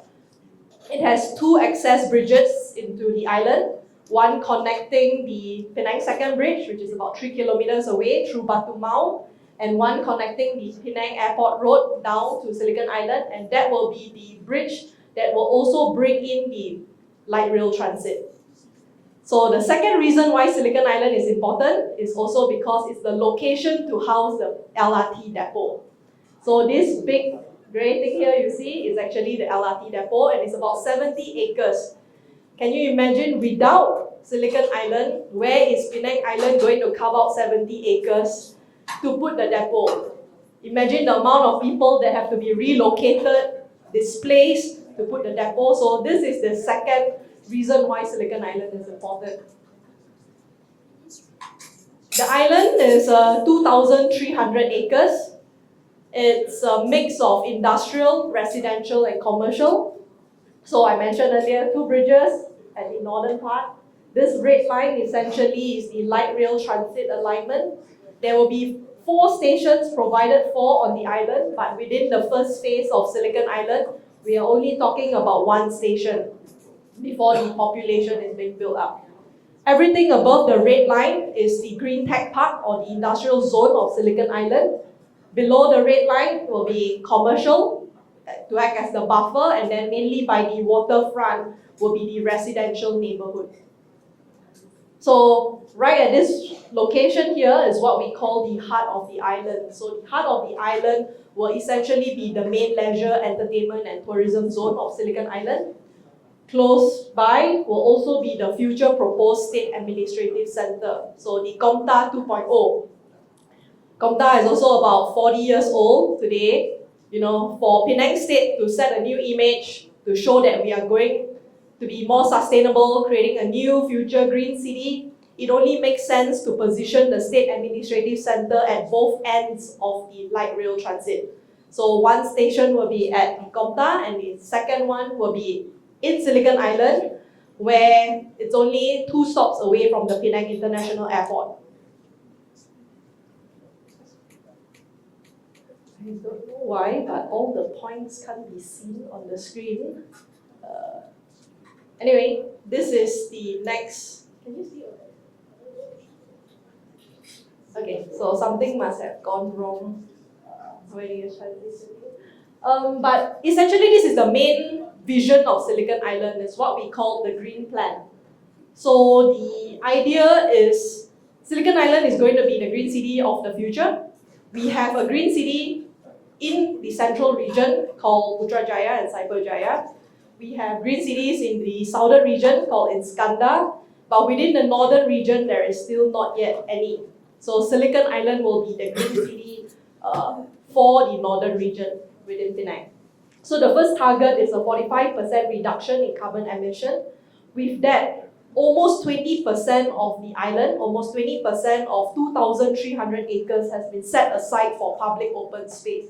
So you can imagine 400 acres of public parks, canals, mangrove wetland, public beaches, etc. Next, for the industry, we are targeting 100% of the Green Tech Park to be powered by renewable energy. And this will be achieved through off-site solar farms. So within Silicon Island, it will also be the first location within Penang with a dedicated local council plan or a gazetted rancangan tempatan. What that means is that there will be a separate guideline. It means, example, every building that will be constructed on the island has to have solar panels on the roof, must have rainwater harvesting. There will be a reduction in car parking requirements just to encourage people to take the various public transportation, such as the LRT, e-buses, water taxis, as well as 110 kilometers of bicycle and walking track. So the offsite solar farm, currently Gamuda through our other subsidiary ERS, we have already secured one solar farm that can supply up to 40 megawatts. And with more demand, we will then actively go out to source for more solar farms to use as an offset program for Silicon Island. In terms of fresh water consumption, Penang also has traditionally been pretty lacking of water. So the sewage treatment plant within Silicon Island has also been designed to recycle water back to the industrial zone for non-potable use. So for the Green Tech Park, there will be 2 channels of water coming in just to recycle water from the sewage treatment plant. These are some artist impression of the public open space. So you can imagine 400 acres of beach, canals, wetland, and recreational parks. This is also to create an environment to attract and retain talent. We want to change the perspective of, if you're working in the industrial zone, it's going to be just grey buildings, square blocks, zinc roof. We are creating an environment where we can attract and retain talent to bring their families over to stay there and not just commute up and down, or even attract foreign talent to come in to contribute to the economy. So the one in pink is actually the Bayan Lepas Free Industrial Zone, the one that has been underpinning Penang's economy over the past 40 to 50 years. It's about 1,400 acres. Whereas the Green Tech Park, the one highlighted in green, it's about 700 acres. So it's half of Bayan Lepas Free Industrial Zone, but in terms of the plot, we have subdivided it to be a bit smaller because Bayan Lepas, there still are plots that are 40 to 50 acres in size, whereas the average size of the Green Tech Park is between 5 to 10 acres. So companies are expected to move upwards in terms of their building. The highest in Bayan Lepas today is 7 stories by Analog Device. So it's getting pretty common for industrial buildings to go higher and higher. But at the same time, Penang, in terms of Bayan Lepas and Green Tech Park, will be constrained by the airport. So there will be a height restriction of 45 meters. I think at this juncture, we believe it's more than enough for manufacturing and industrial. This Green Tech Park, or this is the first phase, first 100 acres of the 700 acres to be made available. In terms of timeline, it will also be the first land to be put out for sale. So by this year, the land will be above water. It will take roughly a year to complete the ground settlement and all the various stability measures. By 2026 is when factories can commence construction, and hopefully by 2027 is when we will see operation commencement within Silicon Island. Why so short? Common question. So I'll answer it first before you ask me. This location was selected, the southern part of Penang Island, is because it's being protected naturally by the 2 arms that stick out below the Penang Island. So if you imagine Penang Island, I always say it looks like a turtle. And this island hides at the hind leg of the turtle. So that's why when we had 3 islands, it looks like 3 eggs within the island. So this location, number 1, is naturally protected from the open sea. So in case of tsunami ever happening again, it will hit the northern region and not here. Second, so previously with the tsunami, Gurni part was affected. Secondly is also the depth. Andaman Island's average depth in the northern part of Penang is roughly 7 to 9 meters deep. This location for Silicon Island is about 2 to 3 meters deep. So it's only 1 floor, you can imagine 2 to 3 meters. So we can fill it fairly quickly. In terms of settlement, it's also not too much. So that's why the speed. These are some of our key target sectors. It's a bit small, but Silicon Island with the existing Penang Bayan Lepas ecosystem, we are targeting to move up the value chain. So Bayan Lepas will continue to focus on its existing manufacturing, whereas we're trying to encourage them to move and expand their semiconductor IC design, software development, focus a lot more on R&D and the more talent-intensive kind of operations, and to house them within an environment that is conducive so that we can attract and retain talent. So semiconductor IC design, software development, advanced packaging, medical devices, as well as a strong emphasis on global business services. Next, everything that you can expect within a city has been catered for within the master plan. I mentioned earlier, Silicon Island will have its own dedicated Rancangan Tempatan local council plan. Every plot of land on Silicon Island has been assigned a use, has been assigned a plot ratio, its density is all blocked. So when you buy the land or when you want to develop the land, there is no, dispute with your neighbor. Why are you blocking my view? Everything is set out in the local council plan. It's very clear and you know what you are getting yourself into upfront. These are some of the components that we envision to be housed within the commercial zone to complement the manufacturing and the E&E ecosystem in the Green Tech Park. First is that within the commercial tower, education is one that is very important. Everyone that we spoke to, my team and I, over the past 4 to 5 years, we have spoken to almost all of the players in Bayan Lepas and Batu Kawan, just to understand what is their pain point, what they want to see in a new industrial park if it's being developed. The first question is, where's the talent going to come from? Who is trading the talent? We are already so short of talent. If you're going to expand even more, how is it going to work? And when we ask them, what is your expansion plan? It's usually how fast I can expand is dependent on the amount of talent that I can get.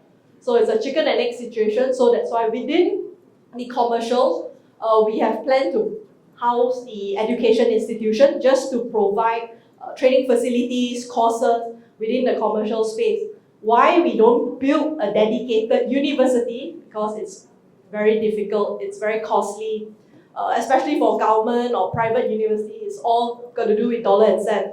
So the vision is to provide a space where the lecturers can just come in and do the courses. We will build shared facilities such as the auditoriums, the convocation halls, multi-purpose halls, gyms, etc.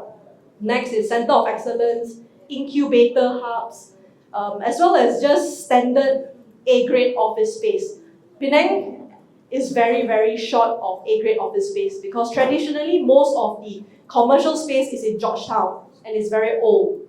It's not ESG compliant, it doesn't have the necessary certifications, it's not My Digital compliant. So even for GPS companies that want to enjoy incentive, they can't because the building itself doesn't provide them with the dual feed power, dual feed of telco provider provision, etc.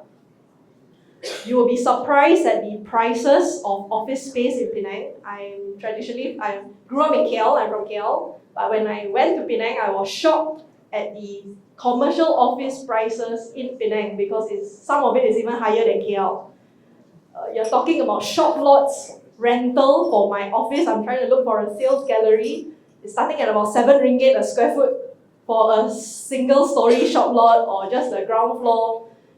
Some even say 10,000 ringgit just for a ground floor of 1,000 square foot, things like that. It's completely ridiculous from where we're coming from. But in Penang, it's different because of the lack of proper office space, companies are using the shop lots as their main offices. So they are actively looking for proper A-grade office space to house their proper operations. They're talking about, I need to hire 1,000 packs. How many shop lots do I need to put 1,000 packs? Things like that. Next, in terms of residential, in total there will be roughly 20,000 units of residential put forth on the island, ranging from the affordable housing all the way to the high-end waterfront villas. So the residential components on the island has catered for a wide range of people. So it's not just for the affluent. Office space, and last but not least, all the various public amenities has also been set aside from the hospitals, schools, safety, security, sports hub, international schools, community centers, etc. So that's it. In terms of reclamation, just to give everyone a bit of update, we started reclamation in September 2023. So we are about 1.5 years in. To date, we have about 80 acres on site. By end of next month, February, we can physically drive ourselves into the island through our construction bridge, which is under construction now. Gamuda Engineering is the one that is doing the reclamation work, at least for phase 1 reclamation. And this is because early on in the agreement, Gamuda has committed to fund 100% of the reclamation and infrastructure without the state government coming out with a single cent.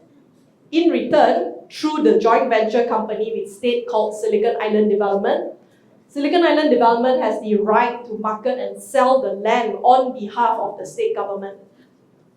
So that's why phase 1 reclamation is awarded to Gamuda Engineering, because we can then dictate where to reclaim first, depend on the demand and depend on priority.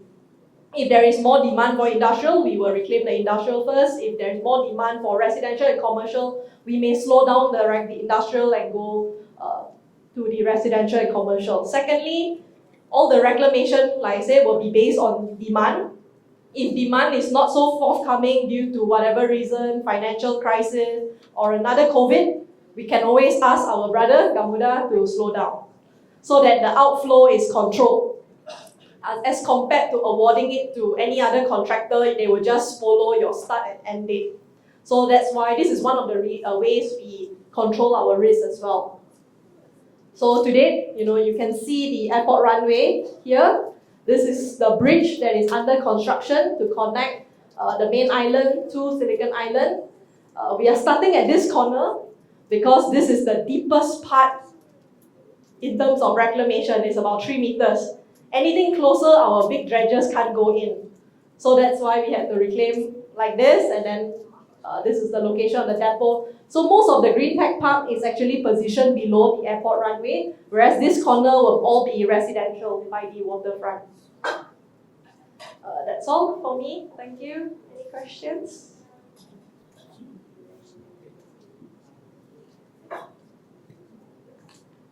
We will now open the floor for Q&A session. If you have any questions, please raise up your hand so we can pass you the mic.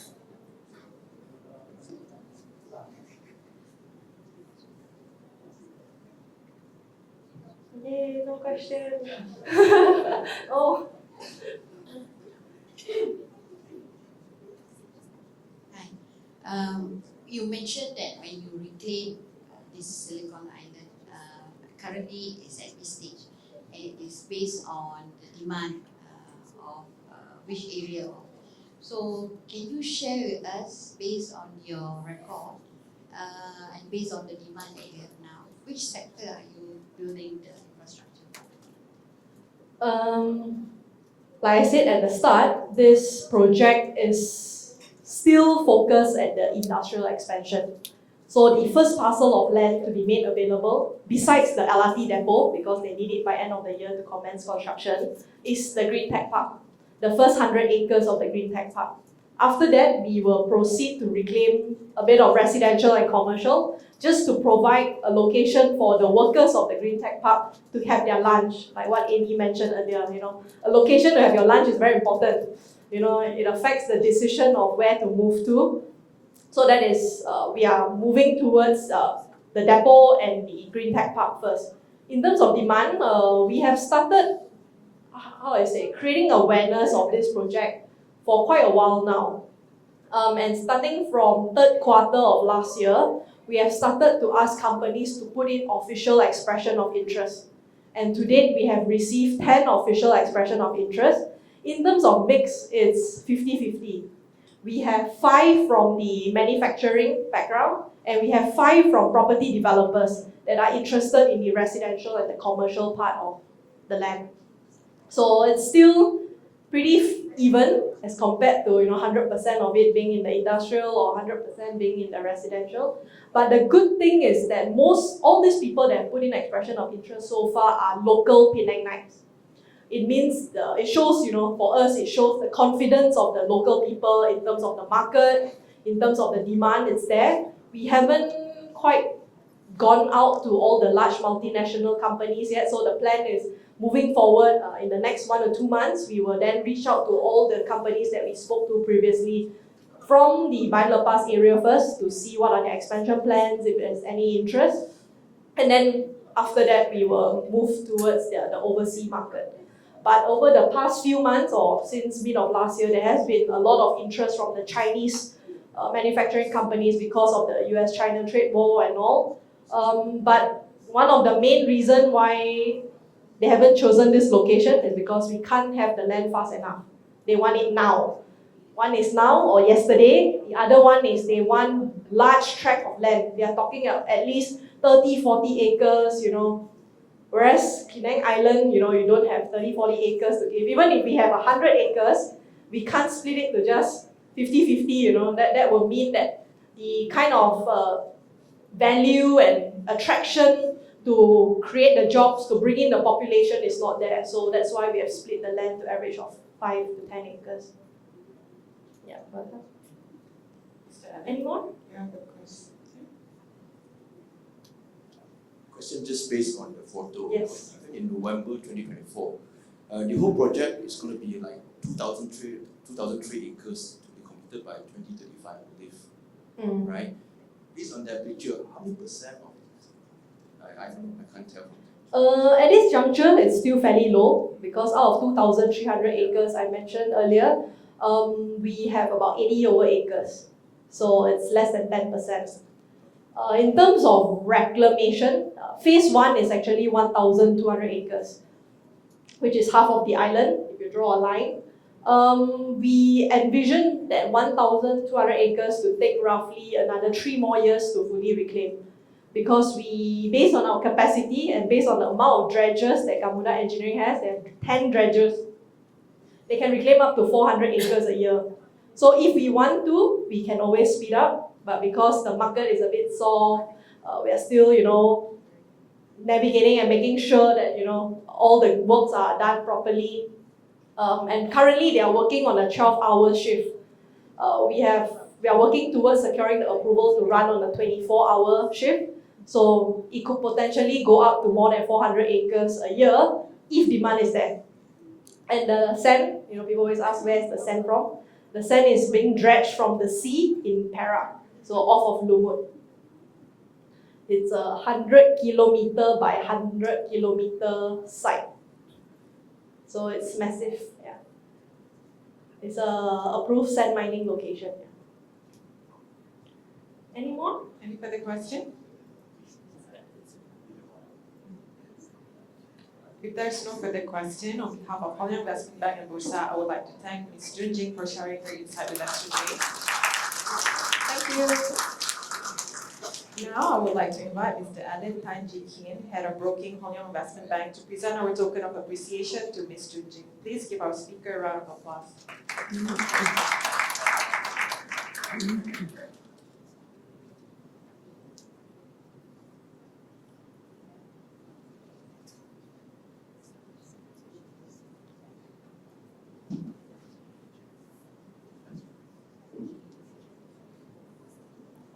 Our fourth and last speaker for the morning is Yang Berbahagia, Datuk Yuslina Muhammad Yunus. Datuk Yuslina was the Group Managing Director for IFP Group before assuming her role as Executive Vice President for SP Setia, overseeing the Central Region project.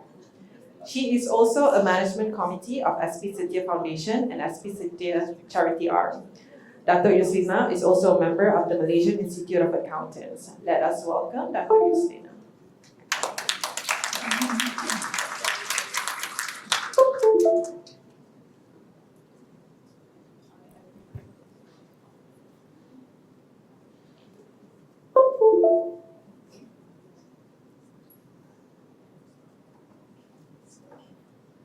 Good afternoon, everyone. Assalamualaikum. This one?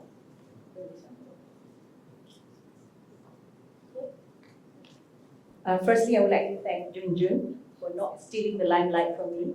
Gamuda is equally a competitor for us in the residential area. So at least when I saw the topic, I was like, good, thank God. Something else, right? All right, so there again, I would like to thank Hong Leong and also Bursa for arranging the session. It's not often that we get this number of movers and shakers of the capital equity market. As I always say, the pen is mightier than the sword. And in this case, the laptop is mightier than the sword. So let's hope that we've got good reviews after this video. I'm sure you are also looking at that. So I'll go straight to today's agenda, which we have got creating species and transcending generations, which we feel is really apt for the market right now, especially the residential market. I'll be covering a few areas, 4 areas in totality, which I'm going to talk about more about us. It's going to be a very short session about us. And the residential demand and supply, I'll be more or less touching back to what Puan Sohila has been talking about, and as well as Amy has been talking about over the last 2 sessions on the residential area and buyers' emerging trends, which I'm sure the Gamuda team may or are also experiencing similar challenges and also, I would say, similar areas of concern. And finally, we'll be covering an area which we feel we'd like to share with you, our SB Setia case study, looking at our existing 2, I would say, townships which are doing very well. So where we operate, can I go to the next slide? Oh, sorry. All right. Okay. So where we operate is basically we've got 42 numbers of projects existingly, and 19 of the projects are currently situated in central, 12 of the projects in southern, 5 in northern, and 1 in eastern, which coincide with the fact that one Sheila mentioned and also reinforced by our colleague Amy, talking about the 4 growth area or rather consistent areas of demand, which is Johor, KL, Selangor, and Perak. And Setia is, of course, situated, our land banks are situated in those 3 primary states which we've spoken about, which is Johor, KL, and Selangor. So we do have substantial land banks. I think all of you know the numbers that we have in Johor, KL, and Selangor, which cover substantially most of our land bank being situated in the central region. And in Johor, we've got about, I believe in Johor, we have got about 2,000 acres. And in northern, which is in Penang, we've got about 1,000 over acres. So we are actually in the prime area, in the apt area of location where transactions and demand is available currently right now, which will continue to be there in terms of demand. And if I may move on to the next slide. Business segments. What I will be talking about is basically our emphasis at Setia in the 4 areas of business segments, which is our mainstay of property development, residential and commercial, where we're still focusing on township. We will still continue focusing on township development, and our eco-team and catalytic development with integrated development. And this is, of course, knowing for a fact that it's our mainstay and will continue to be our mainstay. And moving on to eco-industrial development, this is something that Amy has reinforced. The demand is there, especially where our lands are located. Knowing for a fact that Amy actually mentioned earlier also the fact that there will still continuously be demand in Klang Valley, and knowing for a fact that there's scarce land, industrial land in Klang Valley. So I would like to share with you, that's going to be our future main contributor. As most of you are aware, we have still Alaman. And moving forward, we'll have the upcoming industrials in both northern as well as southern. And of course, our hot topic right now is the REIT potential. I will keep this to later, and you're most welcome to have one-to-one sessions with Puan Lindayani if you feel that there's a need to talk about the REIT potential. And of course, our international presence, which is very, very much so our contributor existingly and moving forward as well, which is Australia, UK, Vietnam, Japan, and China. And a bit of a figure, residential demand and supply, this is very much reinforcing the fact that what Rita has mentioned earlier. The demand is still very much so anchored around residential, where 61% is the demand of the whole development demand, property demand. And we can see that this is, I would say, plateauing in about 60% in the first half, moving on to 60% again in the first half of 23 and 22. So it's that sort of region amount that you're looking at. 60% is being the transaction volume for first half 2004, which is about the same as the previous year and the year before as well. Moving on, and key components of our buyers emerging trend. What we see right now is basically from the numbers that we have and the existing buyers that we have within our township, the mainstay is basically still established families. We cannot deny the fact that families are the ones who are actually looking at buying houses, because the younger generation are still happily going for parties. So that's still not in their priority list. So established families from the M40 income group, Buyers are looking for stability and long-term investment in family-friendly neighborhoods. We find, which I will share with you earlier, is basically capital appreciation is one area of concern or one area of emphasis that the buyers are looking at as well. Because it's just not merely a roof over their head, it's also an investment that they can potentially liquidate in the event anything happens along the way. And parents buying for their children, this is something very obvious. This is common among the middle to upper income families because they know for a fact, like what Amy reinforced just now, residential is the mainstay. And residential prices, by virtue of the construction costs not reducing, will not go any lower than what it is right now. So definitely parents who have that excess cash will be looking at acquiring for the benefits of their children. And of course, for the fact of that they want to have their family around them. And retirees, of course, looking at empty nesters as being an area or rather a segment that we're focusing on. Because they're looking at smaller dwellings, they're looking at areas where they can actually get a centralized amenities within their reach. And investors, of course, as I mentioned, capital appreciation is always something that they look at. And we also look at rental yield as an area of emphasis as well. But unfortunately, in KL or rather in Klang Valley, in terms of rental yield, I think Amy did mention, although it's inching up, but it's not as high as what people want it to be. So capital appreciation is something that people will look at as more of an emphasis as opposed to rental yield. And environmental cautious buyers. So eco-friendly homes is definitely something that we're moving towards, and I believe the market is also moving towards that as well. That's the next slide. And market review, buyers emerging trend. This in terms of demographic, we had actually collected this information from Reda, and it shows that the middle management, self-employed business owner and professional makes up the substantial numbers of the buyers, which is evidently so, because these people have got steady income and the commitment is there, and it's easy access to the bank.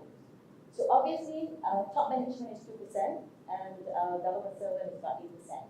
And if you look at the age population, 20 to 24 years old, 25 to 29 years old at 26%, and 30 to 34%, 30 to 34 years old at 20%. So hypothetically, if you add them all up together, you will then add it up, it becomes 50% in this segment of 20 to 34 years old. So this is basically the target market that we need to look at. But then again, because they're in that age group, income is an issue. So bank loans is definitely something that we as developers always encounter. So what we usually have is, I think it's a common practice among other developers as well, we have joint names. To ease the loan application, they will then join with their father or parents who are working, then they have accessibility to higher income level. Yeah. Next please. Buyers emerging trend. We find that the buying purposes are more for self-dwelling. That's 45%. That's apparent. If you were to ask me about those days when investors were very much involved in the market, that component will be very much lower. You do have investors. Tapi kalau you tengok right now, look at the rental yields and investment is reduced to 29%. There's still that fairly good segment of investments that people are looking at, especially at good location. And of course, type of houses, still within the reach of people in Malaysia are terrace houses. People don't immediately go in and buy a bungalow, I think most likely because of their income level. That's something that they look at as terrace houses, smaller terrace houses, and thereafter moving on to bigger terrace houses or even semi-bigger. Next. All right. This is the two township that I'd like to share with you our success story, or rather our case study for today, just to share with you what we have actually experienced. Setia Alam, most of you know, that's where our HQ is, and basically it's a mature development where we have got everything within that region of about, I think about a kilometer or 2 probably, depending where your house is. But from our office, it's less than 2 kilometers. You've got the hospital there, you've got the convention center there, you've got the shopping mall there. So everything is within reach. That is the first criteria of a township that people look for as well. And we've got Setia Alam Impian as well as another mature development that I would say is mid-mature, not as mature as Setia Alam. And we're getting there in terms of amenities as well. And the property sub, we're focusing on 2 areas, on 2 townships, Setia Indah and Bukit Indah. Alright, just to share with you, Property Central, we've got 3,000 over acres, as I mentioned, with a GDP of 63 billion. I will not go through the list. There's about 23 numbers of projects existing in the central region. And next, please. And for your information, those central regions are under me. So it's not, it's not an easy task when you have all that number of projects. And of course, when you have fluent buyers as well. So it's not an easy task, I can assure you. And buyers profile for Setia Alam Impian, just to share with you, 75% of our buyers at our township are established family. And parents buy for their children is 50%. This is usually the case when the development is at the level. Similarly for our Setia Alam as well, which we'll share with you later. 80% of them are first-time home buyers, and first-time buyers at Alam Impian are 88%. So this is what we've noted. So first-time house buyers is very important because they will be the ripple effect or the introducer thereafter. So it's very important that you need to convince the first-time house buyer. Before then you can come up with the local buyers which are loyal local buyers as well. And of course retirees are 6% and we've got investors 4%. It's a good combination if you ask me, but it is better if the investors move up to a higher level. Because investors will come in and push the price point for the next phase. The house buyers do not do that because they buy a house only once, most cases, yeah. So it's the investors that we are always encouraging so that then they push us to the next level. But knowing for a fact that there is always a ceiling to everything, so we're not overly ambitious as well. So we know where we are, we know where we're going to head to. All right, next please. Setia Alam, our mature township as I mentioned. These are the residential prices that I feel that I was speaking to Puan Dayani, our strategic plan CSO. So I discussed with her and I felt that this is something that I share that we would like to emphasize a point. The upside of our development. Setia Alam, which is located in Shah Alam, I'm sure most of you would know, and the residential price increase over time shows it is the best. And we will share with you also Alam Impian, but of course Alam Impian is not as mature as Setia Alam. So in terms of price appreciation, you won't be able to really gauge it very well. But here you can see that even for that fact, look at double story terrace 18 by 65, there's a 73% escalation in terms of price point. And double story terrace 22 by 75, if you look at it, it's already 229%. So these are the numbers that makes the township works. These are the numbers that push our profits as well. Because as Amy was saying, construction cost is definitely headache not only for us at Setia, generally everywhere. So what we need to do is make sure that there is that steady growth in terms of price increase over time. And it's evident that from our numbers, we show that Setia Alam has done it. Yeah. Can I have the next slide, please? Setia Alam Impian is our next township generation. The growth is there, but because Alam Impian, of course, is not as fast, not as matured as Setia Alam. So hence, you can see that the growth is there. But to a certain extent, double story terrace has plateaued. 7.8%. It's still a good steady increase. And of course, if you look at even our cluster, it's 4.8%. And the best being our double story terrace, which is sized at 1008, 1006, 1007. That has got an escalation of 10.2%. So these are the numbers that people look at when they actually decide to buy a house. Because not only they look at a roof over their head, but they look at the future potential of those so-called houses for them in the event that they need. And next please. Why choose Setia? Our competitive edge, of course, expertise as a township, master developer with an industry award, of course, numerous industry awards, and cater for intergenerational lifestyles. So the title which we had earlier on was very apt for this particular reason. And pioneer and sustainable property development. We started even before this, even before ESG was put in the limelight. We had started very much earlier. Our houses in the initial part, I would say even Setia Alam, Manakinara, and most of the developments, we were already introducing rainwater harvesting there. So it's nothing new for us. Next please. Our competitive edge, again, cross-sector strategic partnership and collaboration. We don't get it easy by all of you, because when your balance sheet is heavy, nobody likes you. So we have accepted the reality, and we know for a fact that we need strategic partnership and collaboration to move forward. You can't do it on your own because the township is big, and you can't develop everything everywhere at the same time.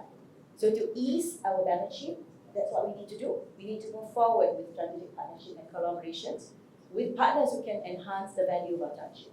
That's what we've done, and as you notice, we do have 1 or 2 land sales that have been in the limelight of late. So those are basically the reasons why we move forward with that as well. And we're building an integrated city, but this is not done all on our own. We still need partners to collaborate. We still need partners to go ahead with what they have and added value that they bring with them. Next, please. And of course, our Setia Alamimpian, this is another township that we're looking at strategic partnership and collaboration. For those of you who have been to Alamimpian, you may notice that there's not much commercial that's happening there. But the shops that's readily available, the neighborhood shops, are doing very well. But when you talk about office buildings, convention centers, so I have to admit it's not there yet. But of course, we also need to ride with the population, and we need to also look at the market demand.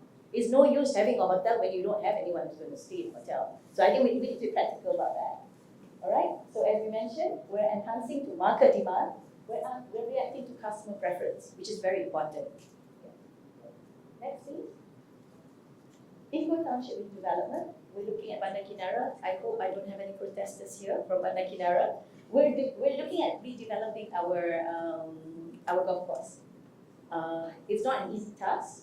We do get a lot of feedback, and those are not pleasant feedbacks, I would say. But we hope that it's going to be a success for us moving forward to having redeveloped.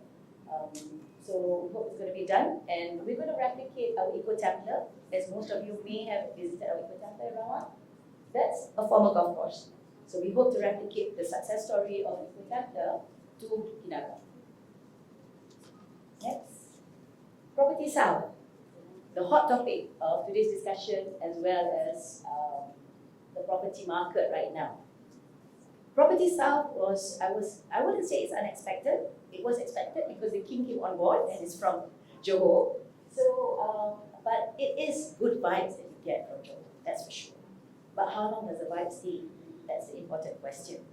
But I think Amy confirmed that it will continue to be there, the demand.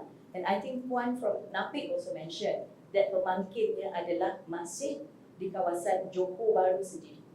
Definitely places at the outskirts of Johor Bahru may be a bit tough. You know, we have seen the so-called story of other developers developing outside of Johor Bahru that were not so successful, I would like to say. I mean, that's the reality of the fact.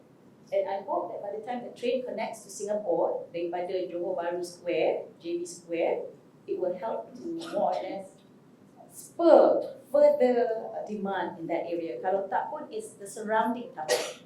For us, we've been very fortunate. We do have tamans, or rather developments in JB town itself.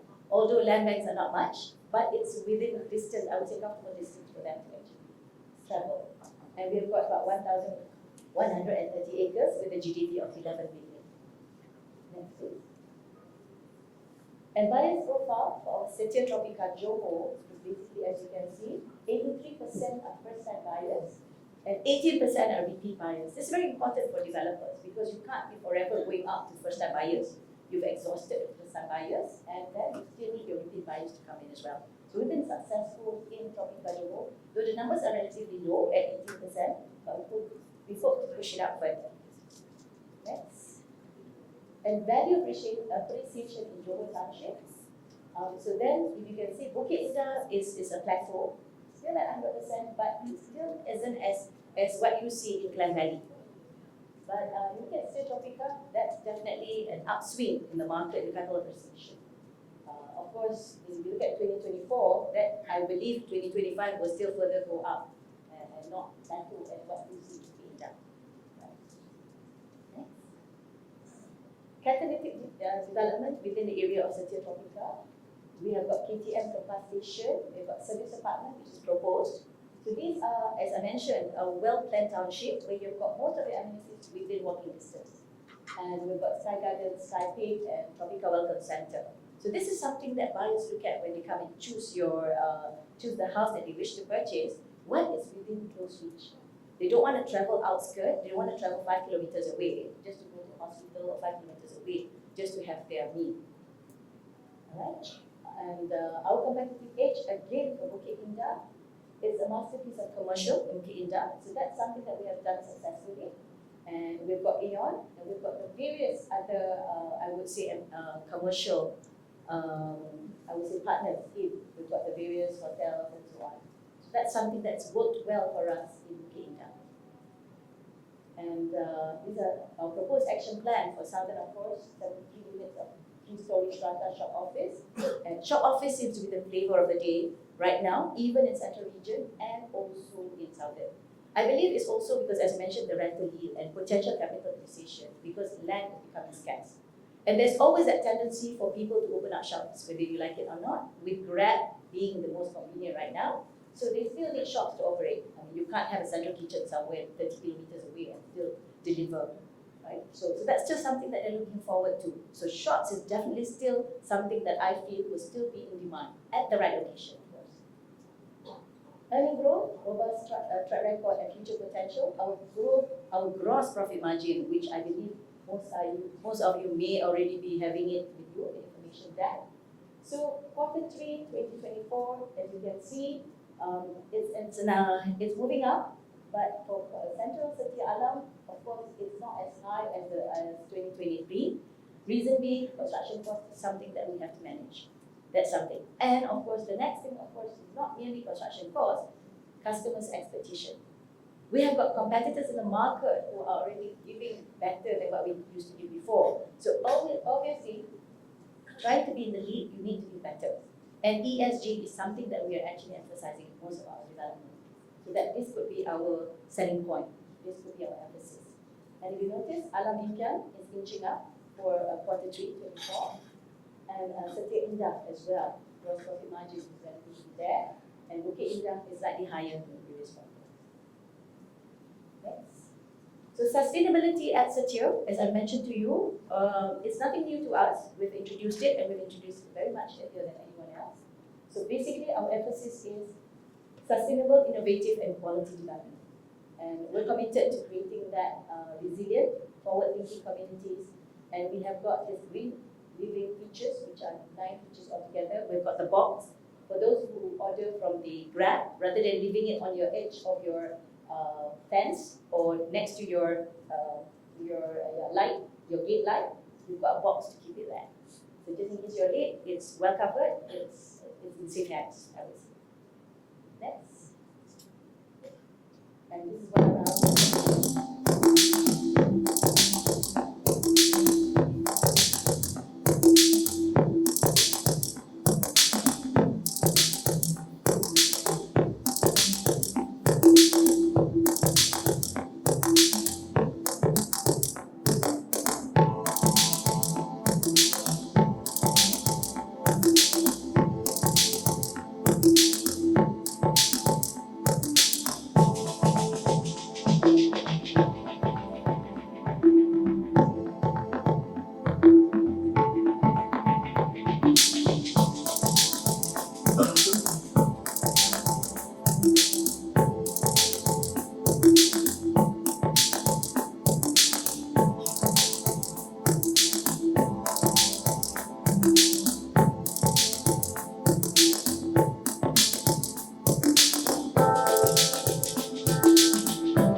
Thank you.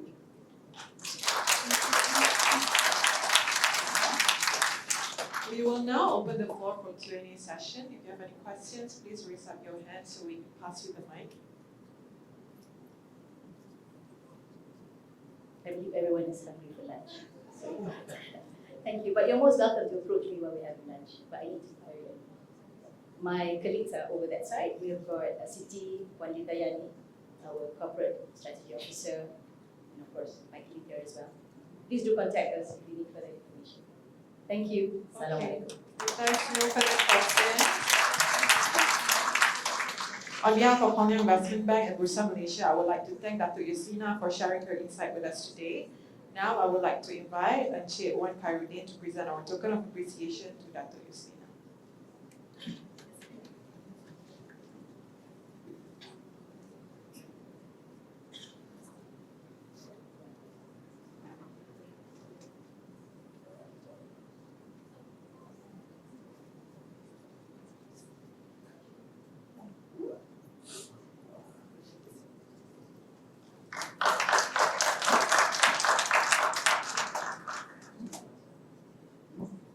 For the closing of the event this morning, I would like to invite Encik Wan Khairuddin, SVP and Head of Dealing for Institutional Sales at Hong Leong Investment Bank, to give his closing remarks. Please welcome Encik Wan.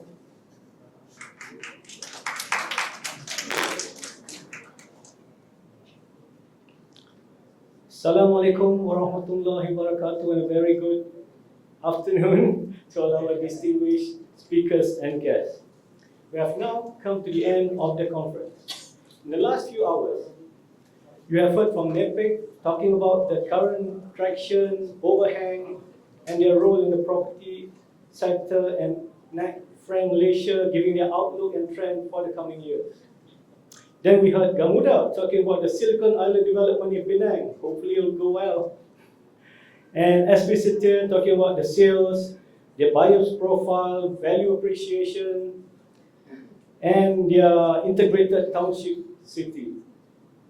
Based on today's conference, it seems that we are entering a new upcycle in the property market. That's what I think everybody is hoping for.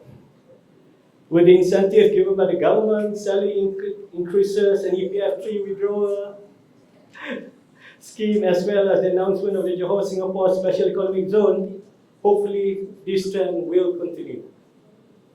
We hope that all of you have gained some insights on today's topic and will be able to take advantage of the investment opportunity this sector has to offer.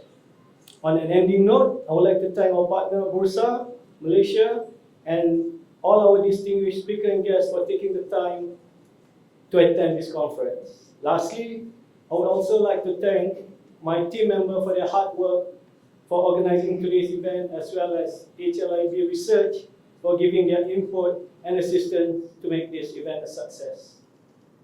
We look forward to seeing you again in the next STRATUM Focus series. Until then, enjoy your lunch and take care. Thank you, everybody.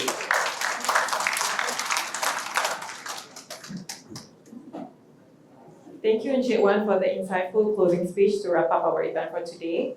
Ladies and gentlemen, we have now come to the end of our session. A very big thank you to all the speakers who have spoken with us today. Thank you for all your kind attention. We hope that this forum has been invaluable and insightful. Please help yourself with the lunch provided at the back of this conference room. We are honored by your presence, and thank you again for participating in this event. We look forward to see you in our next series. Thank you.